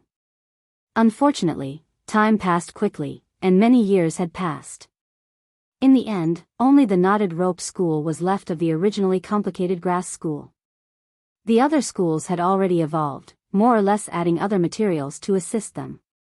Some had even absorbed the elements of armor and bone reading to create other new methods. The knotted rope school was also regarded as the most conservative, stubborn, and unreasonable school. At the same time, it was also the poorest school. This was because the knotted rope school did not have the concept of money, nor did they pursue material pursuits. If someone they did not like offered a lot of money, they would not lend a helping hand. As a result, they were gradually pushed aside, becoming destitute and declining. The last master of knots died 1,000 years ago. What made the Yi family gnash their teeth was that the master had taken in a disciple before he died. The master only took in one disciple in his life, and that disciple was the thorn in the Yi family's throat, Yi Xiang. When Yi Xiang left, he took the master's knots legacy with him. Since then, the Yi family no longer practiced traditional knots. Knots disappeared, but it didn't affect the Yi family much. Later generations of the Yi family came up with even more powerful divination methods. The first thought that came to everyone's mind was, is there a traitor? Yi Qi, Yi Zong, who were you with before you came? Yi Tuan suddenly asked. Yi Qi and Yi Zong were taken aback by Yi Tuan's question, not understanding why. Was Yi Tuan suspecting them? Suspecting them of betrayal? That wasn't right either. Yi Tuan's voice was stern, but it wasn't directed at them. This wasn't the tone of a traitor. Several people flashed through Yi Qi's mind, including Xiao Xian, but he firmly rejected them. It couldn't be that tribesman. Tribesmen couldn't possibly know about the Yi family's core. Yi Zong was also thinking. The first thing that came to mind was Yinjiao Shaoxian, but he didn't believe it either, so he didn't know how to answer. Soon, the ripples became more obvious. There were even flames, indicating that a figure was about to appear. However, unlike the Yi family, there was no Yi family totem. Before Yi Zong and Yi Qi appeared, there would be a Yi family totem formed from the fire seeds flames beneath their feet. What did it mean if there was no Yi family totem? They weren't even from the Yi family. Yi Xiang was also from the Yi family and had Yi family blood in him. This wouldn't happen. Then who was it? Yi Zong's guess suddenly became 80% likely. Shao Xian? Is it Shao Xian from the Yanjiao tribe? What? A tribesman? And a Yanjiao tribesman? Even the three leading figures were stunned. If one could see their expressions, they would be filled with shock and disbelief. If the speaker wasn't Yi Zong but someone else from the Yi family, they would have been scolded. However, Yi Zong was a genius of the younger generation. He wasn't one to spout nonsense or make random guesses. While the Yi family was still in shock and disbelief, the flames grew bigger and bigger.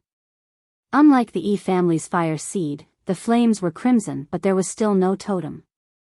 The flames finally condensed into a blurry figure.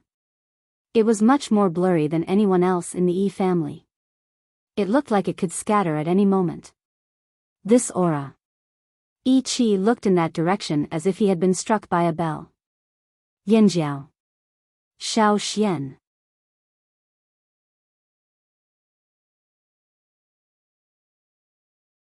Chapter 791. Shao Xian felt his eyes burning, and it was difficult for him to even open them. It was as if someone was hammering his head with a hammer, causing him to feel a dull pain. His eardrums also hurt so badly that he even suspected that he had gone deaf. There was a cacophony of noises all around him. It sounded like the collective howling of wild beasts in the forest, but it also sounded like someone was making a racket. The cacophony was endless, but it didn't feel real. Even if he covered his ears, the cacophony wouldn't stop. Shao Xian didn't know why it was like this. He was just practicing the 8 knots, and as he gradually became more familiar with them, he suddenly felt his surroundings change. The sudden change brought about a strong sense of discomfort, as if he was in a different world. Shao Xian couldn't even sense Cha-Cha's aura. His eyes couldn't see what was going on around him, but after switching to his special vision, Shao Xian could finally see things clearly. He could see some balls of light not far in front of him. No, they weren't balls of light, they were a group of people. To be precise, they were a group of human-shaped flames. They looked like human figures, and the color of the flames was a combination of orange, red and white. It was the color of the Yi family's fire seed. Gradually, the discomfort in his body subsided, and the cacophony of noises in his ears faded until it disappeared. His surroundings were completely silent.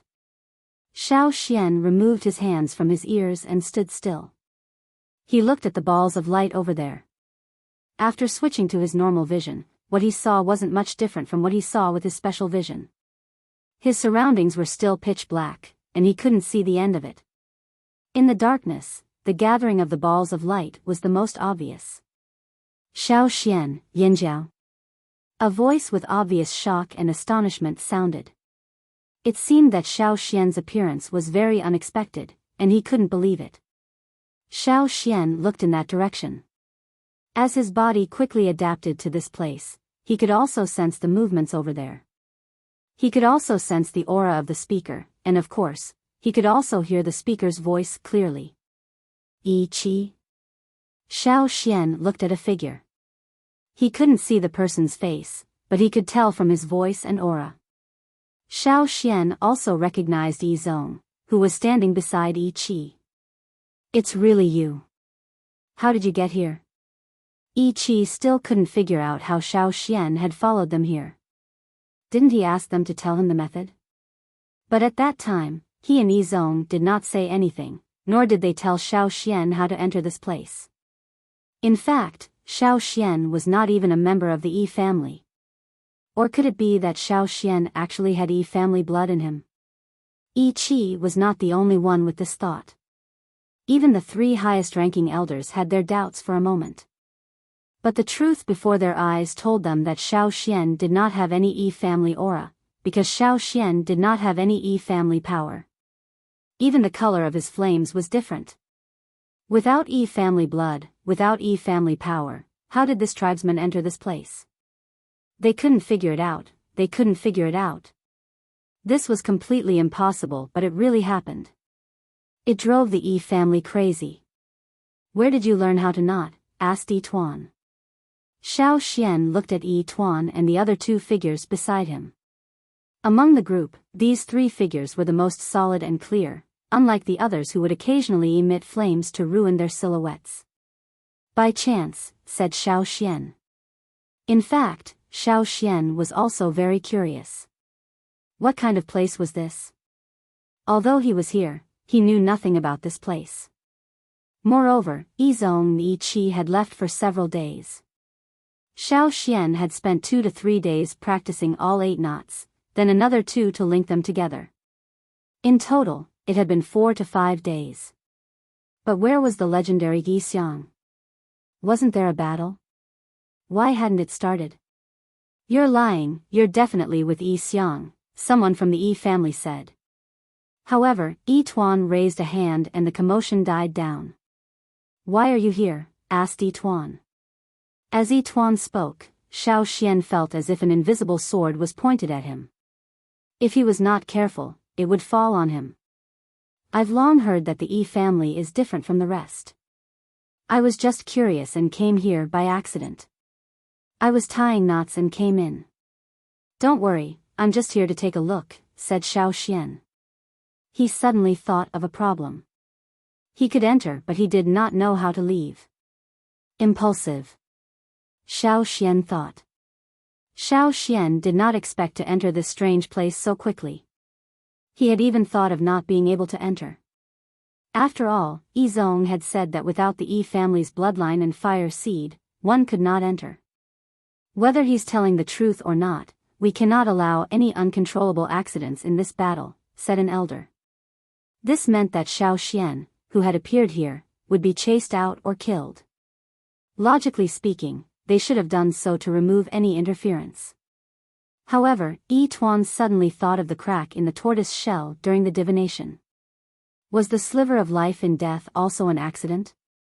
That accident, was it referring to this person who suddenly appeared in front of him? Yi Tuan also wanted to know why Xiao Xian was here. He did not connect Xiao Xian to Yi Xiang.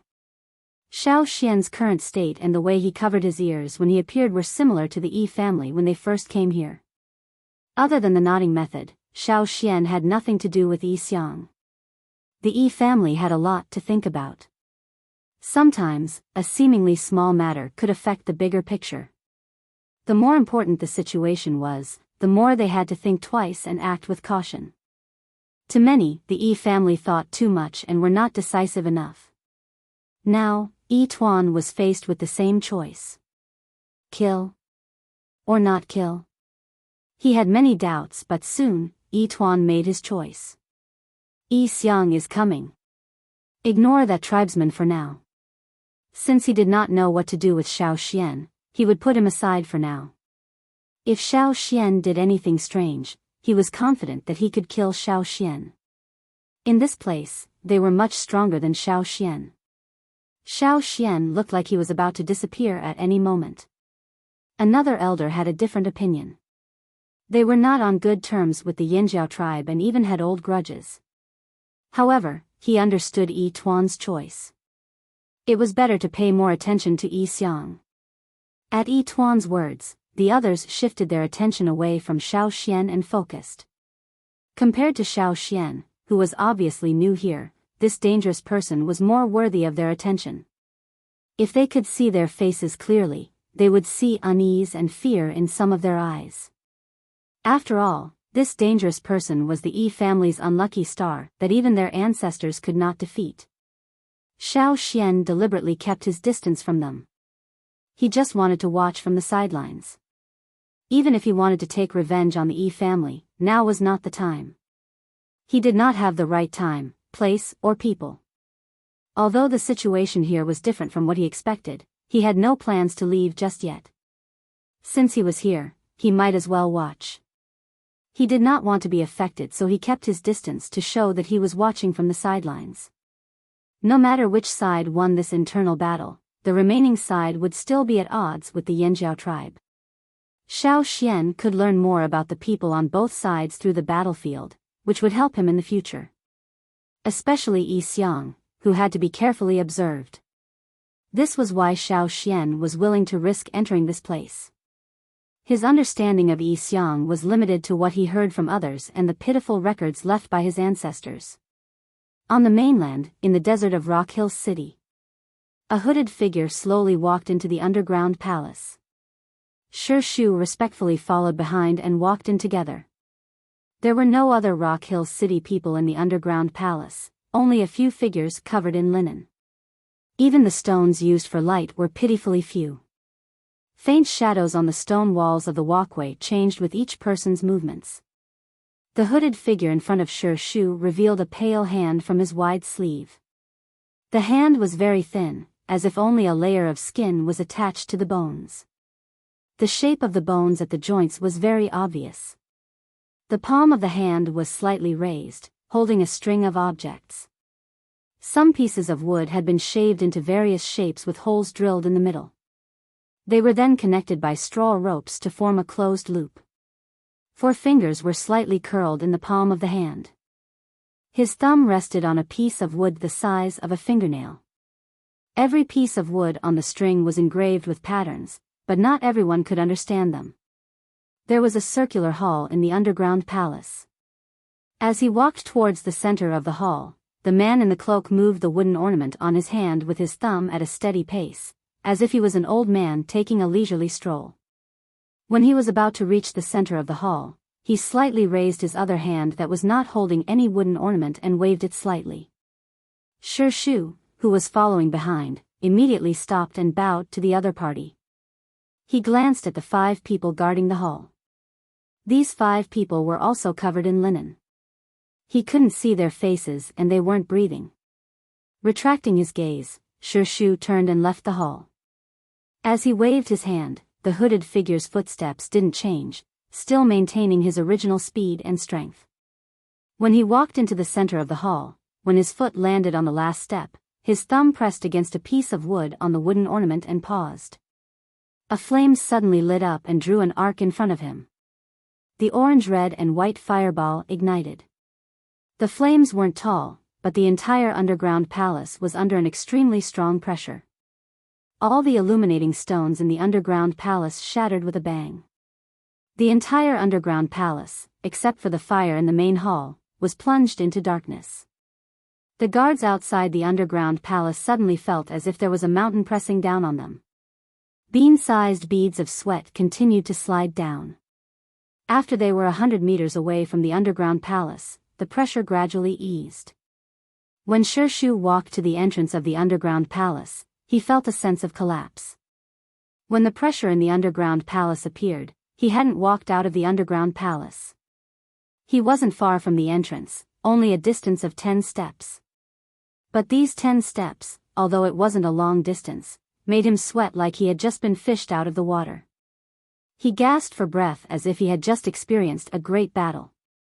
Waving his hand to block the people who came to support him under the pressure, Shi Shu walked forward with difficulty as if he was wearing heavy shackles. The further he went from the underground palace, the easier his feet became and the pressure on his body gradually decreased. After walking out of the underground palace and another 100 meters away, Shi Shu breathed a sigh of relief and turned to look at the underground palace. A stone door blocked the entrance to the underground palace. It made a loud bang. The yellow sand above seemed to be driven by the vibration and slid down. In the blink of an eye, the entrance to the underground palace was buried. Looking from a distance, only a sand dune could be seen.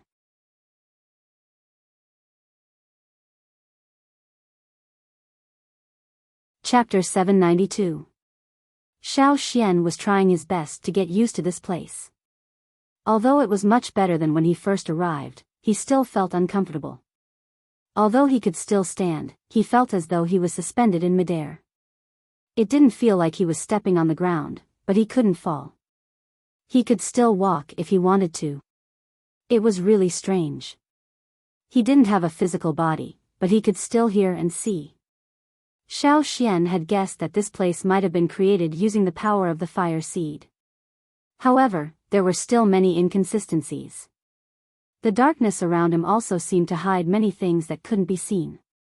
It was mysterious and unpredictable. However, Xiao Xian didn't think too much about it. Soon, he felt a strong wave of energy coming from somewhere. It was similar to the energy coming from the Yi family, but there were also obvious differences. Anyone could tell the difference between the two. A line of fire suddenly appeared in the void in the distance, drawing an arc in the place where the power fluctuations were. A ball of fire appeared at one end of the arc. Whether it was the arc of fire or the ball of fire, they were very different from the ones on the Yi family side. The most obvious difference was that the ratio of the two colors in the flames was different. On the Yi family side, the ratio of orange-red flames to white flames was almost 50-50ths. However, the arc of fire and ball of fire that appeared now was dominated by white flames, accounting for more than 2/3 of the flames. On the other end of the arc of fire, a figure appeared. It was a very clear figure that seemed to be flashing with fire. Ren Baqian could even see the slight movement of the cloak that this person was wearing. Xiao Xian had already noticed that the stronger one was, the clearer the figure formed here. This clarity didn't refer to the appearance of the figure. Everyone was formed by flames, so he couldn't see their faces. On the Yi family side, there were only orange-red and white flames. There were almost no other colors. The so-called clarity referred to the silhouette of each figure and the overall feeling of the figure. Xiao Xian was the weakest among them. This was because he could only vaguely make out the shape of a human. The flames fluttered, and it looked like a gust of wind could blow them away. In comparison, the Yi family was much clearer, especially the three leaders of the Yi family. But now, this newcomer was even clearer than the three elders from the Yi family. It was as if all the flames that formed this figure were used to condense this figure. Not a single bit of the flames spread out. The edges became clearer and clearer, forming a clear boundary with the surrounding darkness. With just a glance, the difference in strength was immediately apparent. As soon as this figure appeared, Xiao Xian could clearly sense the tension in the Yi family. They were afraid. Yi Xiang? Yi Tuan asked in a low voice. Although Yi Xiang was superior to them in terms of strength and seniority, Yi Xiang was someone the Yi family was determined to get rid of. Hence, seniority did not matter at all. There was no respect in his tone as he called Yi Xiang by his name. His tone was filled with caution and caution.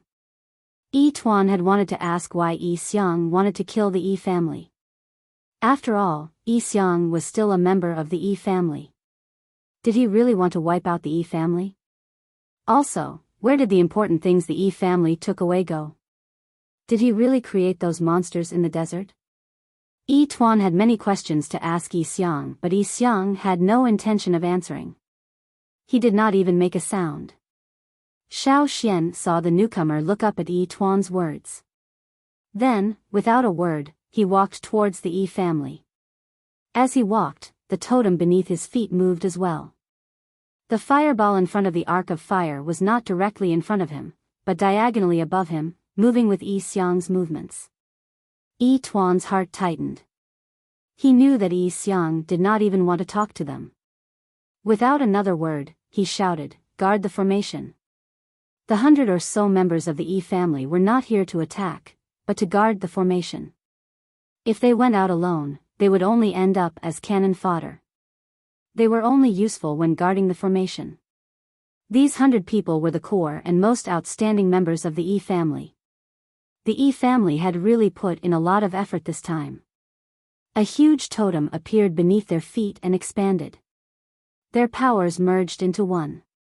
Beneath their feet, including Yi Tuan and the other two elders, there was no small totem.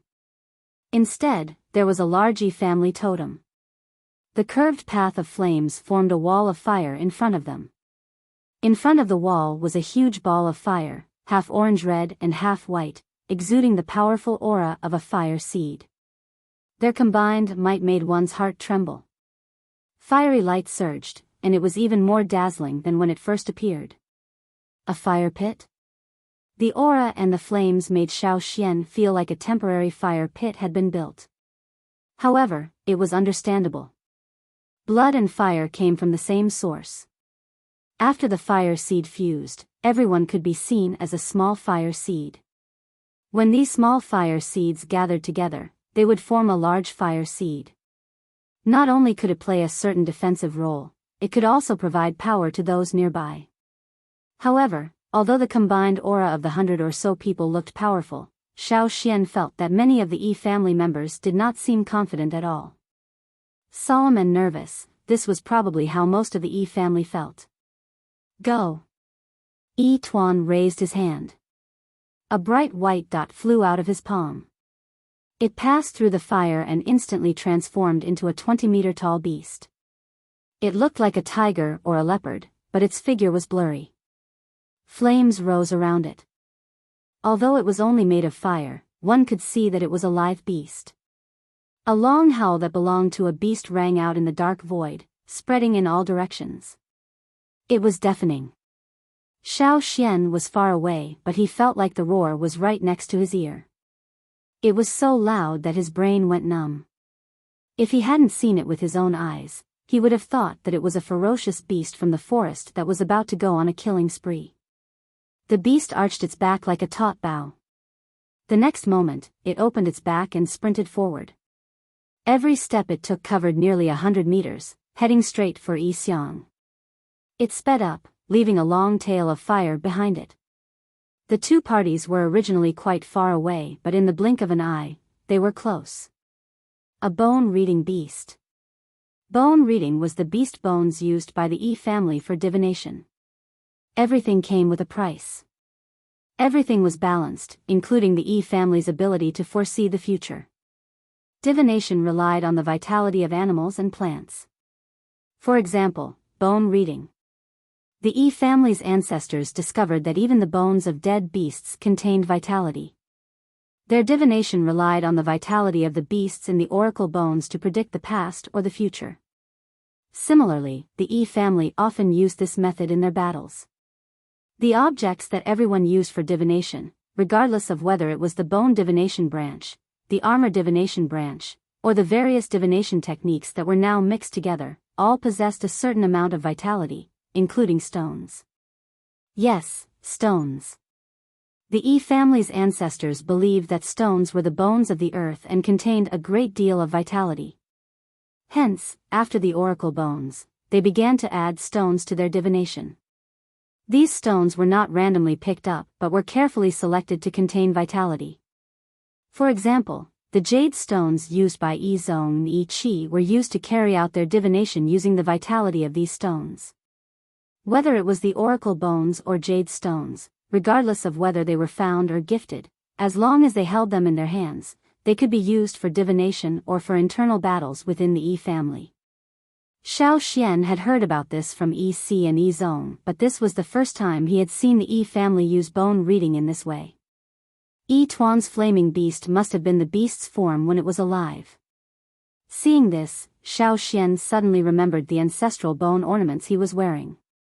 Speaking of which, the bone ornaments left behind by his ancestors were also made from his own bones. Could the power contained within them be the vitality left behind by his ancestors? He thought about the flaming giant that had appeared many times in the past and compared it to the Yi family's methods. Although they were different, there were similarities. It didn't matter if it was similar or not, Xiao Xian didn't have time to think too much about it because they were about to collide. A beast roar even louder than before rang out again. Accompanying this roar was the bone-reading beast's final leap towards Yi Xiang. To everyone's surprise, Yi Xiang did not use the bone-reading beast or the shell-reading beast, nor did he use the divination techniques of the other Yi family members. He did not even try to dodge. Instead, he took a step towards the bone-reading beast and raised his hand. A strange energy rippled from his hand and collided with the bone-reading beast.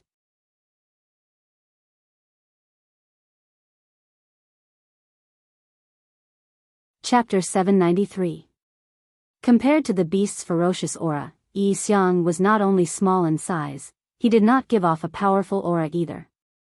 Yi Xiang and the fire beast, one was outwardly radiant while the other was inwardly restrained.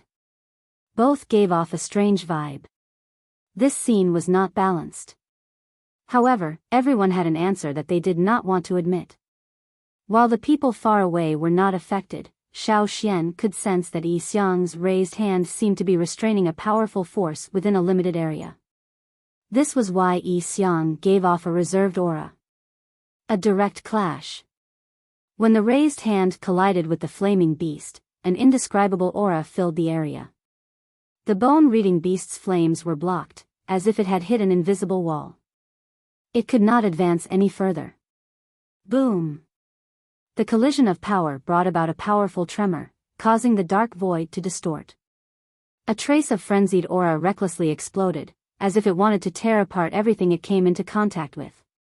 Everything that stood in its way was shattered into pieces. In the dark void, it was as if a violent hurricane had suddenly appeared. At that moment, it made people feel as if there was an unparalleled force flowing in all directions. On the battlefield, the bone-reading beast's flaming body was not only unable to advance any further in front of the hand, it began to crack from head to toe, all the way to its elongated tail. Not a single part of it was spared. A bright white dot appeared as the flaming beast's body cracked open. The next moment, it was caught by the hand. The 5 fingers clenched tightly, the sound of bones cracking could be heard. That sound did not come from the hand, but from the bright white light in the hand. The light disappeared. And with the sound of bones breaking, the massive flame behemoth seemed to explode from the inside. Countless sparks splashed out, and the originally powerful energy fluctuations became even more violent. It was as if the entire void was shaking and shaking. Gusts of wind swept out from the battlefield along with the splashing sparks. The orange-red sparks were like brilliant fireworks, flying from the battlefield to the farthest reaches of the void. The resulting storm seemed to blow people away. Blowing people away? Yes, the silhouettes of many of the figures were blurred by the tremor. The flames that made up the figures seemed to be dispersing. Even the 3 elders of the Yi family were blurred for a moment. Even Xiao Xian, who was far away from the battlefield, was affected. It was as if his entire body was locked in a cage, and he was being violently shaken.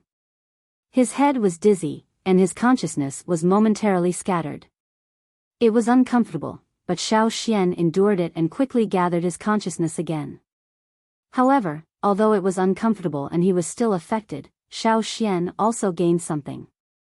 The scene just now gave Xiao Xian a great deal of inspiration. Every trace of energy fluctuation had its reason for existence, and Xiao Xian was able to deduce its origin and cause from these details. Xiao Xian realized that the clash between Yi Tuan's bone-reading beast and Yi Xiang was not a battle intent brought about by another form of life, but a push from the consciousness of the exorcist. A push from the consciousness. Xiao Xian felt as if he had found a way to leave this place. However, he did not want to leave just yet. It was rare for him to meet the legendary Yi Xiang of the Yi family, and he was unwilling to leave just like that. He had yet to see how powerful Yi Xiang was. Furthermore, observing Yi Xiang's abilities was his goal in coming here. Let's wait and see. Xiao Xian thought. The scattered sparks seemed to be scorching hot, but the Yi family felt a chill run down their spines. This was just a test from Yi Tuan, but it was not a casual attack. If it had been used on anyone else, it would have been a fatal blow. However, against Yi Xiang, who was walking slowly towards him, it was reduced to nothingness in a single blow. What little confidence they had left fell again, and fear rose in their hearts. The rumors were true, Yi Xiang was indeed powerful. This was only a probing exchange. His true strength was still unknown for the time being. For the Yi family, the unknown was the scariest. Yi Tuan shuddered in disbelief. Even though Xiao Xian could not see his face in his current form, he could guess his expression. The white light was the fire beast's source of power, a bone that gathered all the life energy in the beast's bones. Just now, the fire beast's source of power had been destroyed. It could no longer exist. At the same time, in the Yi family's mansion in the royal city, a bone in front of Yi Tuan shattered with a crack. Amidst the oppressive silence, the cracking sound came abruptly. Everyone standing in the surroundings looked over. A middle-aged man nearby stared at the broken bone in front of Yi Tuan, his eyes almost popping out of their sockets. "It's broken, it's broken." A large bead of sweat dripped from the man's forehead. Broken meant the bone was useless.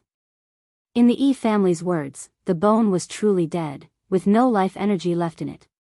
It wasn't that he hadn't expected this situation, but it came too quickly, so quickly that the uneasiness in his heart grew stronger.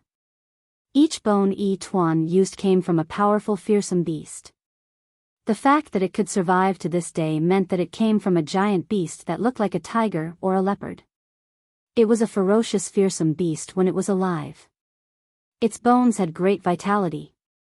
But now, this bone had shattered, and it shattered very cleanly. It shattered into pieces almost instantly, not giving anyone time to react at all. How long had it been? This was not good. This was the same thought that came to everyone's mind. In the endless darkness of the void, Yi Xiang, who had paused for a moment because of the fire beast, looked at Yi Tuan and the rest, speaking in a rare moment. "Your generation is not good." His tone was flat and emotionless, and it was impossible to tell his age. It was even more impossible to guess what the speaker was feeling at this moment. If it had been anyone else, they would have exuded an indescribable cold arrogance. But Yi Xiang was different. He exuded an eerie calmness, though no one knew how much madness was hidden under that calmness. Yi Xiang's rare words were the first he had spoken since he appeared. In layman's terms, he was calling Yi Tuan and the rest a bunch of trash. This was a resounding slap to the faces of all the Yi family members, including Yi Tuan and the other two old men. Yi Tuan was infuriated to be rejected by a senior of the family, and a traitor of the Yi family at that. But he had to admit that the test had surprised them. Yi Xiang turned to look in Xiao Xian's direction. He could not see Yi Xiang's face, but Xiao Xian could feel his eyes boring into his brain and heart. At this moment, he felt like he was being seen through by Yi Xiang's eyes. "Xiao Xian. Why are you looking at me like that?" Xiao Xian was prepared to retreat at the first sign of trouble. This was the Yi family's home ground. He would not gain any advantage here. He would not fight the Yi family directly, much less the unknown Yi Xiang. If he did, Xiao Xian would have to retreat. He was not a member of the Yi family anyway. He did not have the family's pride to fight Yi Xiang. Fortunately, Yi Xiang did not continue to stare at Xiao Xian. After a brief glance, he turned to Yi Tuan and the rest and started walking again. His speed and distance were exactly the same as before, as if measured by a machine. Xiao Xian had a feeling that Yi Xiang was like a ticking time bomb with a dial. His legs were the needle on the dial. When the needle reached the end, it would cause an even more destructive storm.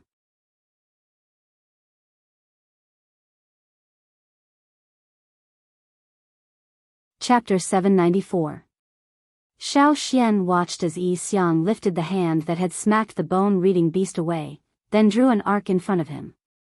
In the next instant, the arc of fire on the Yi family totem under Yi Xiang's feet expanded abruptly, spreading to both sides like a raging river.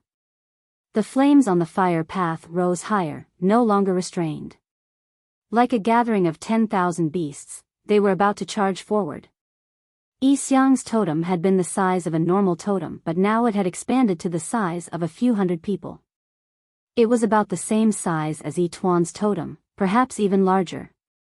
Yi Tuan felt even more pressured by the fact that one person could do this.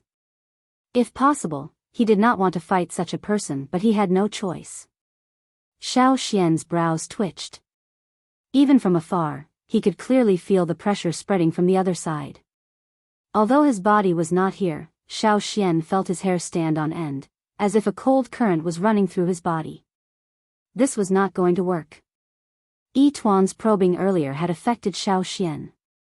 Xiao Xian would not be able to avoid an even bigger storm. The next clash between the two sides would be a real battle of strength. Strong against strong, tough against tough. If Xiao Xian continued to stay here, he would become cannon fodder. It was not safe, it was too dangerous. Was it worth the risk to stay? After some thought, Xiao Xian decided to leave. Just now, when the two sides collided for the first time, he had figured out a way to leave. He planned to give it a try. It would be best if he could leave, but if he couldn't, he would retreat a little further and then be prepared to welcome the impact of the storm. This was a form that surpassed his consciousness. It was similar to when he controlled the flame giant. Xiao Xian thought as he observed himself. As if parting a cloud, Xiao Xian saw a white dot. Xiao Xian suddenly thought of Yi Tuan's bone-reading beast. Like the bone-reading beast, the white dot was the core of Xiao Xian's existence.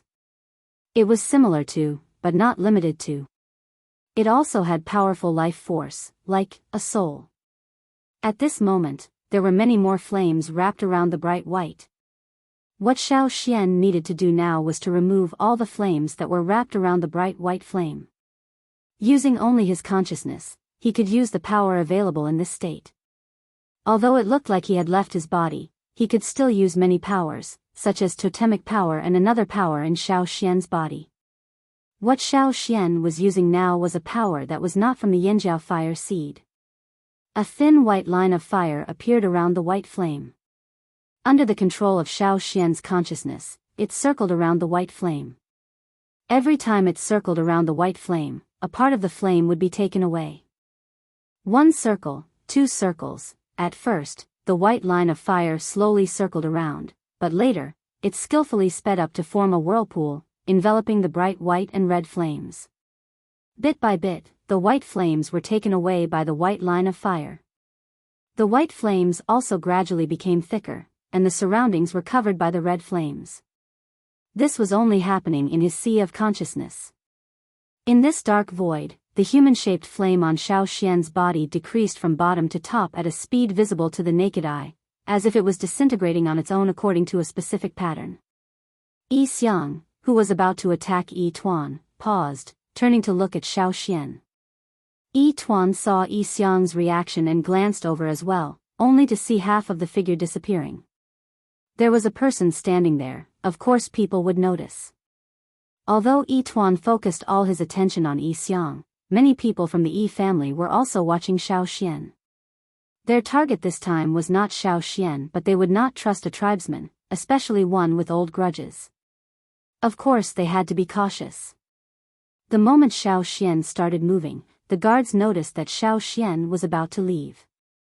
However, they were more concerned about Yi Xiang and pretended not to see Xiao Xian. After all, Xiao Xian was about to leave. They did not expect Xiao Xian's disappearance to attract Yi Xiang's attention. Yi Xiang even stopped in his tracks. When Xiao Xian completely disappeared, Yi Tuan sensed carefully but could not sense Xiao Xian's presence. Right now, there was only the Yi family's fire seed's aura in the air, nothing else. They had wondered if Xiao Xian was the unforeseen accident, but now it seemed that was not the case. Yi Tuan did not know whether to sigh in relief or disappointment. His emotions were complicated. Xiao Xian from the Yanjiao tribe did not have the Yi family's bloodline and his fire seed's flame was different from theirs. However, Yi Tuan's first impression of him was not out of place, just strange. But now was not the time to think about it. Questions could be left for later. Perhaps the kid was worried about being caught in the crossfire and ran away. What happened just now must have scared him. Many people from the Yi family thought so. Calm down. Yi Tuan shouted. This was to distract them from paying attention to anything else. After Yi Tuan's reprimand, the people guarding the formation calmed down. It was good that the tribesmen had left, they did not have to worry about him. They did not have to worry about an outsider becoming an unexpected factor in this battle, nor did they have to worry about Xiao Xian appearing again. Did he think he could come and go as he pleased? Most of them would make ample preparations before entering this place. After all, it required a lot of energy, and it was easy for the mind to get tired. Although it was easier to exit than when they entered, it was not that easy. Only a small portion of the Yi family could enter this place. It was already a surprise that a tribesman could make it here. Leaving safely could only be considered lucky. The Yi family no longer thought about Xiao Xian. Xiao Xian's appearance and departure was like a pebble thrown into a vast lake. It only caused small ripples, not waves. On the other side, when Xiao Xian opened his eyes, he felt dizzy for a moment. His vision darkened and his brain was very tired.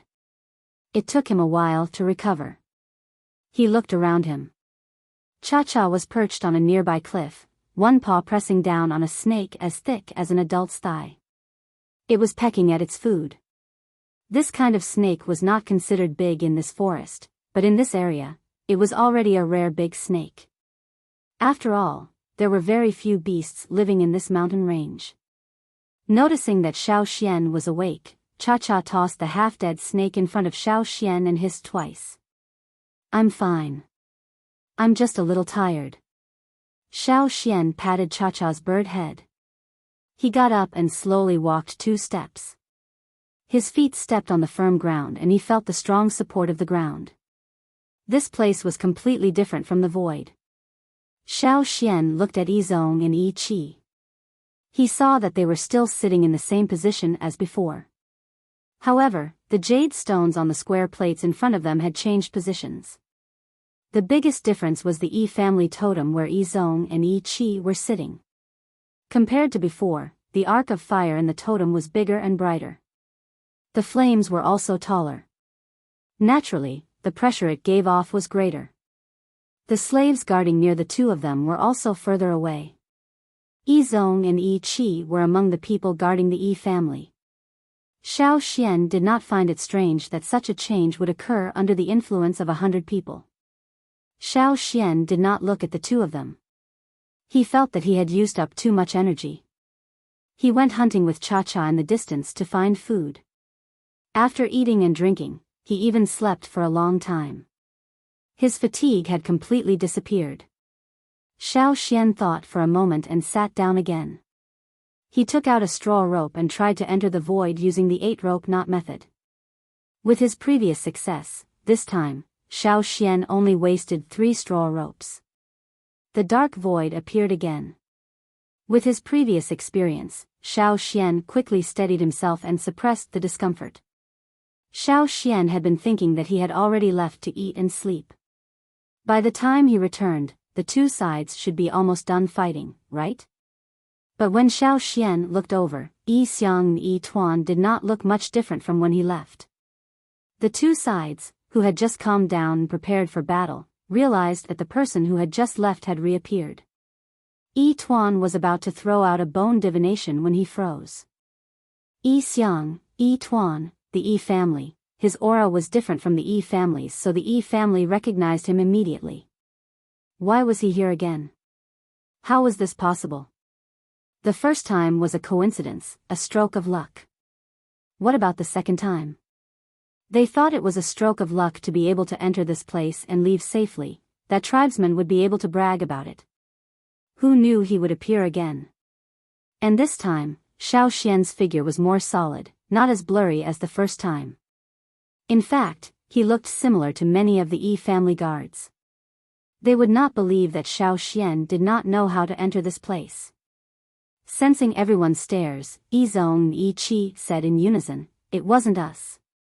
They really did not tell Xiao Xian how to enter this place. If not for the fact that the situation was not right and there was no time to explain, Yizong and Yi Qi would have sworn a long oath to prove their innocence. Everyone had just calmed down and prepared for battle when Xiao Xian's sudden appearance and disappearance made them uneasy again. Especially Yi Tuan. Since when could a tribesman do things that even the Yi family could not do? Yi Xiang did not say anything, but he stopped what he was doing. Both sides stared at Xiao Xian, who had reappeared. Xiao Xian was also confused. The battle had not begun. Xiao Xian had already noticed something strange about this place. He had left for so long, even had a meal and a nap. Why had the battle not begun yet? Xiao Xian had a guess. This place was different from the real world. The time was different. You're tuning into the Biyao's Wuxia Chronicles YouTube channel. Don't forget to subscribe and join us on this journey to catch the most captivating stories.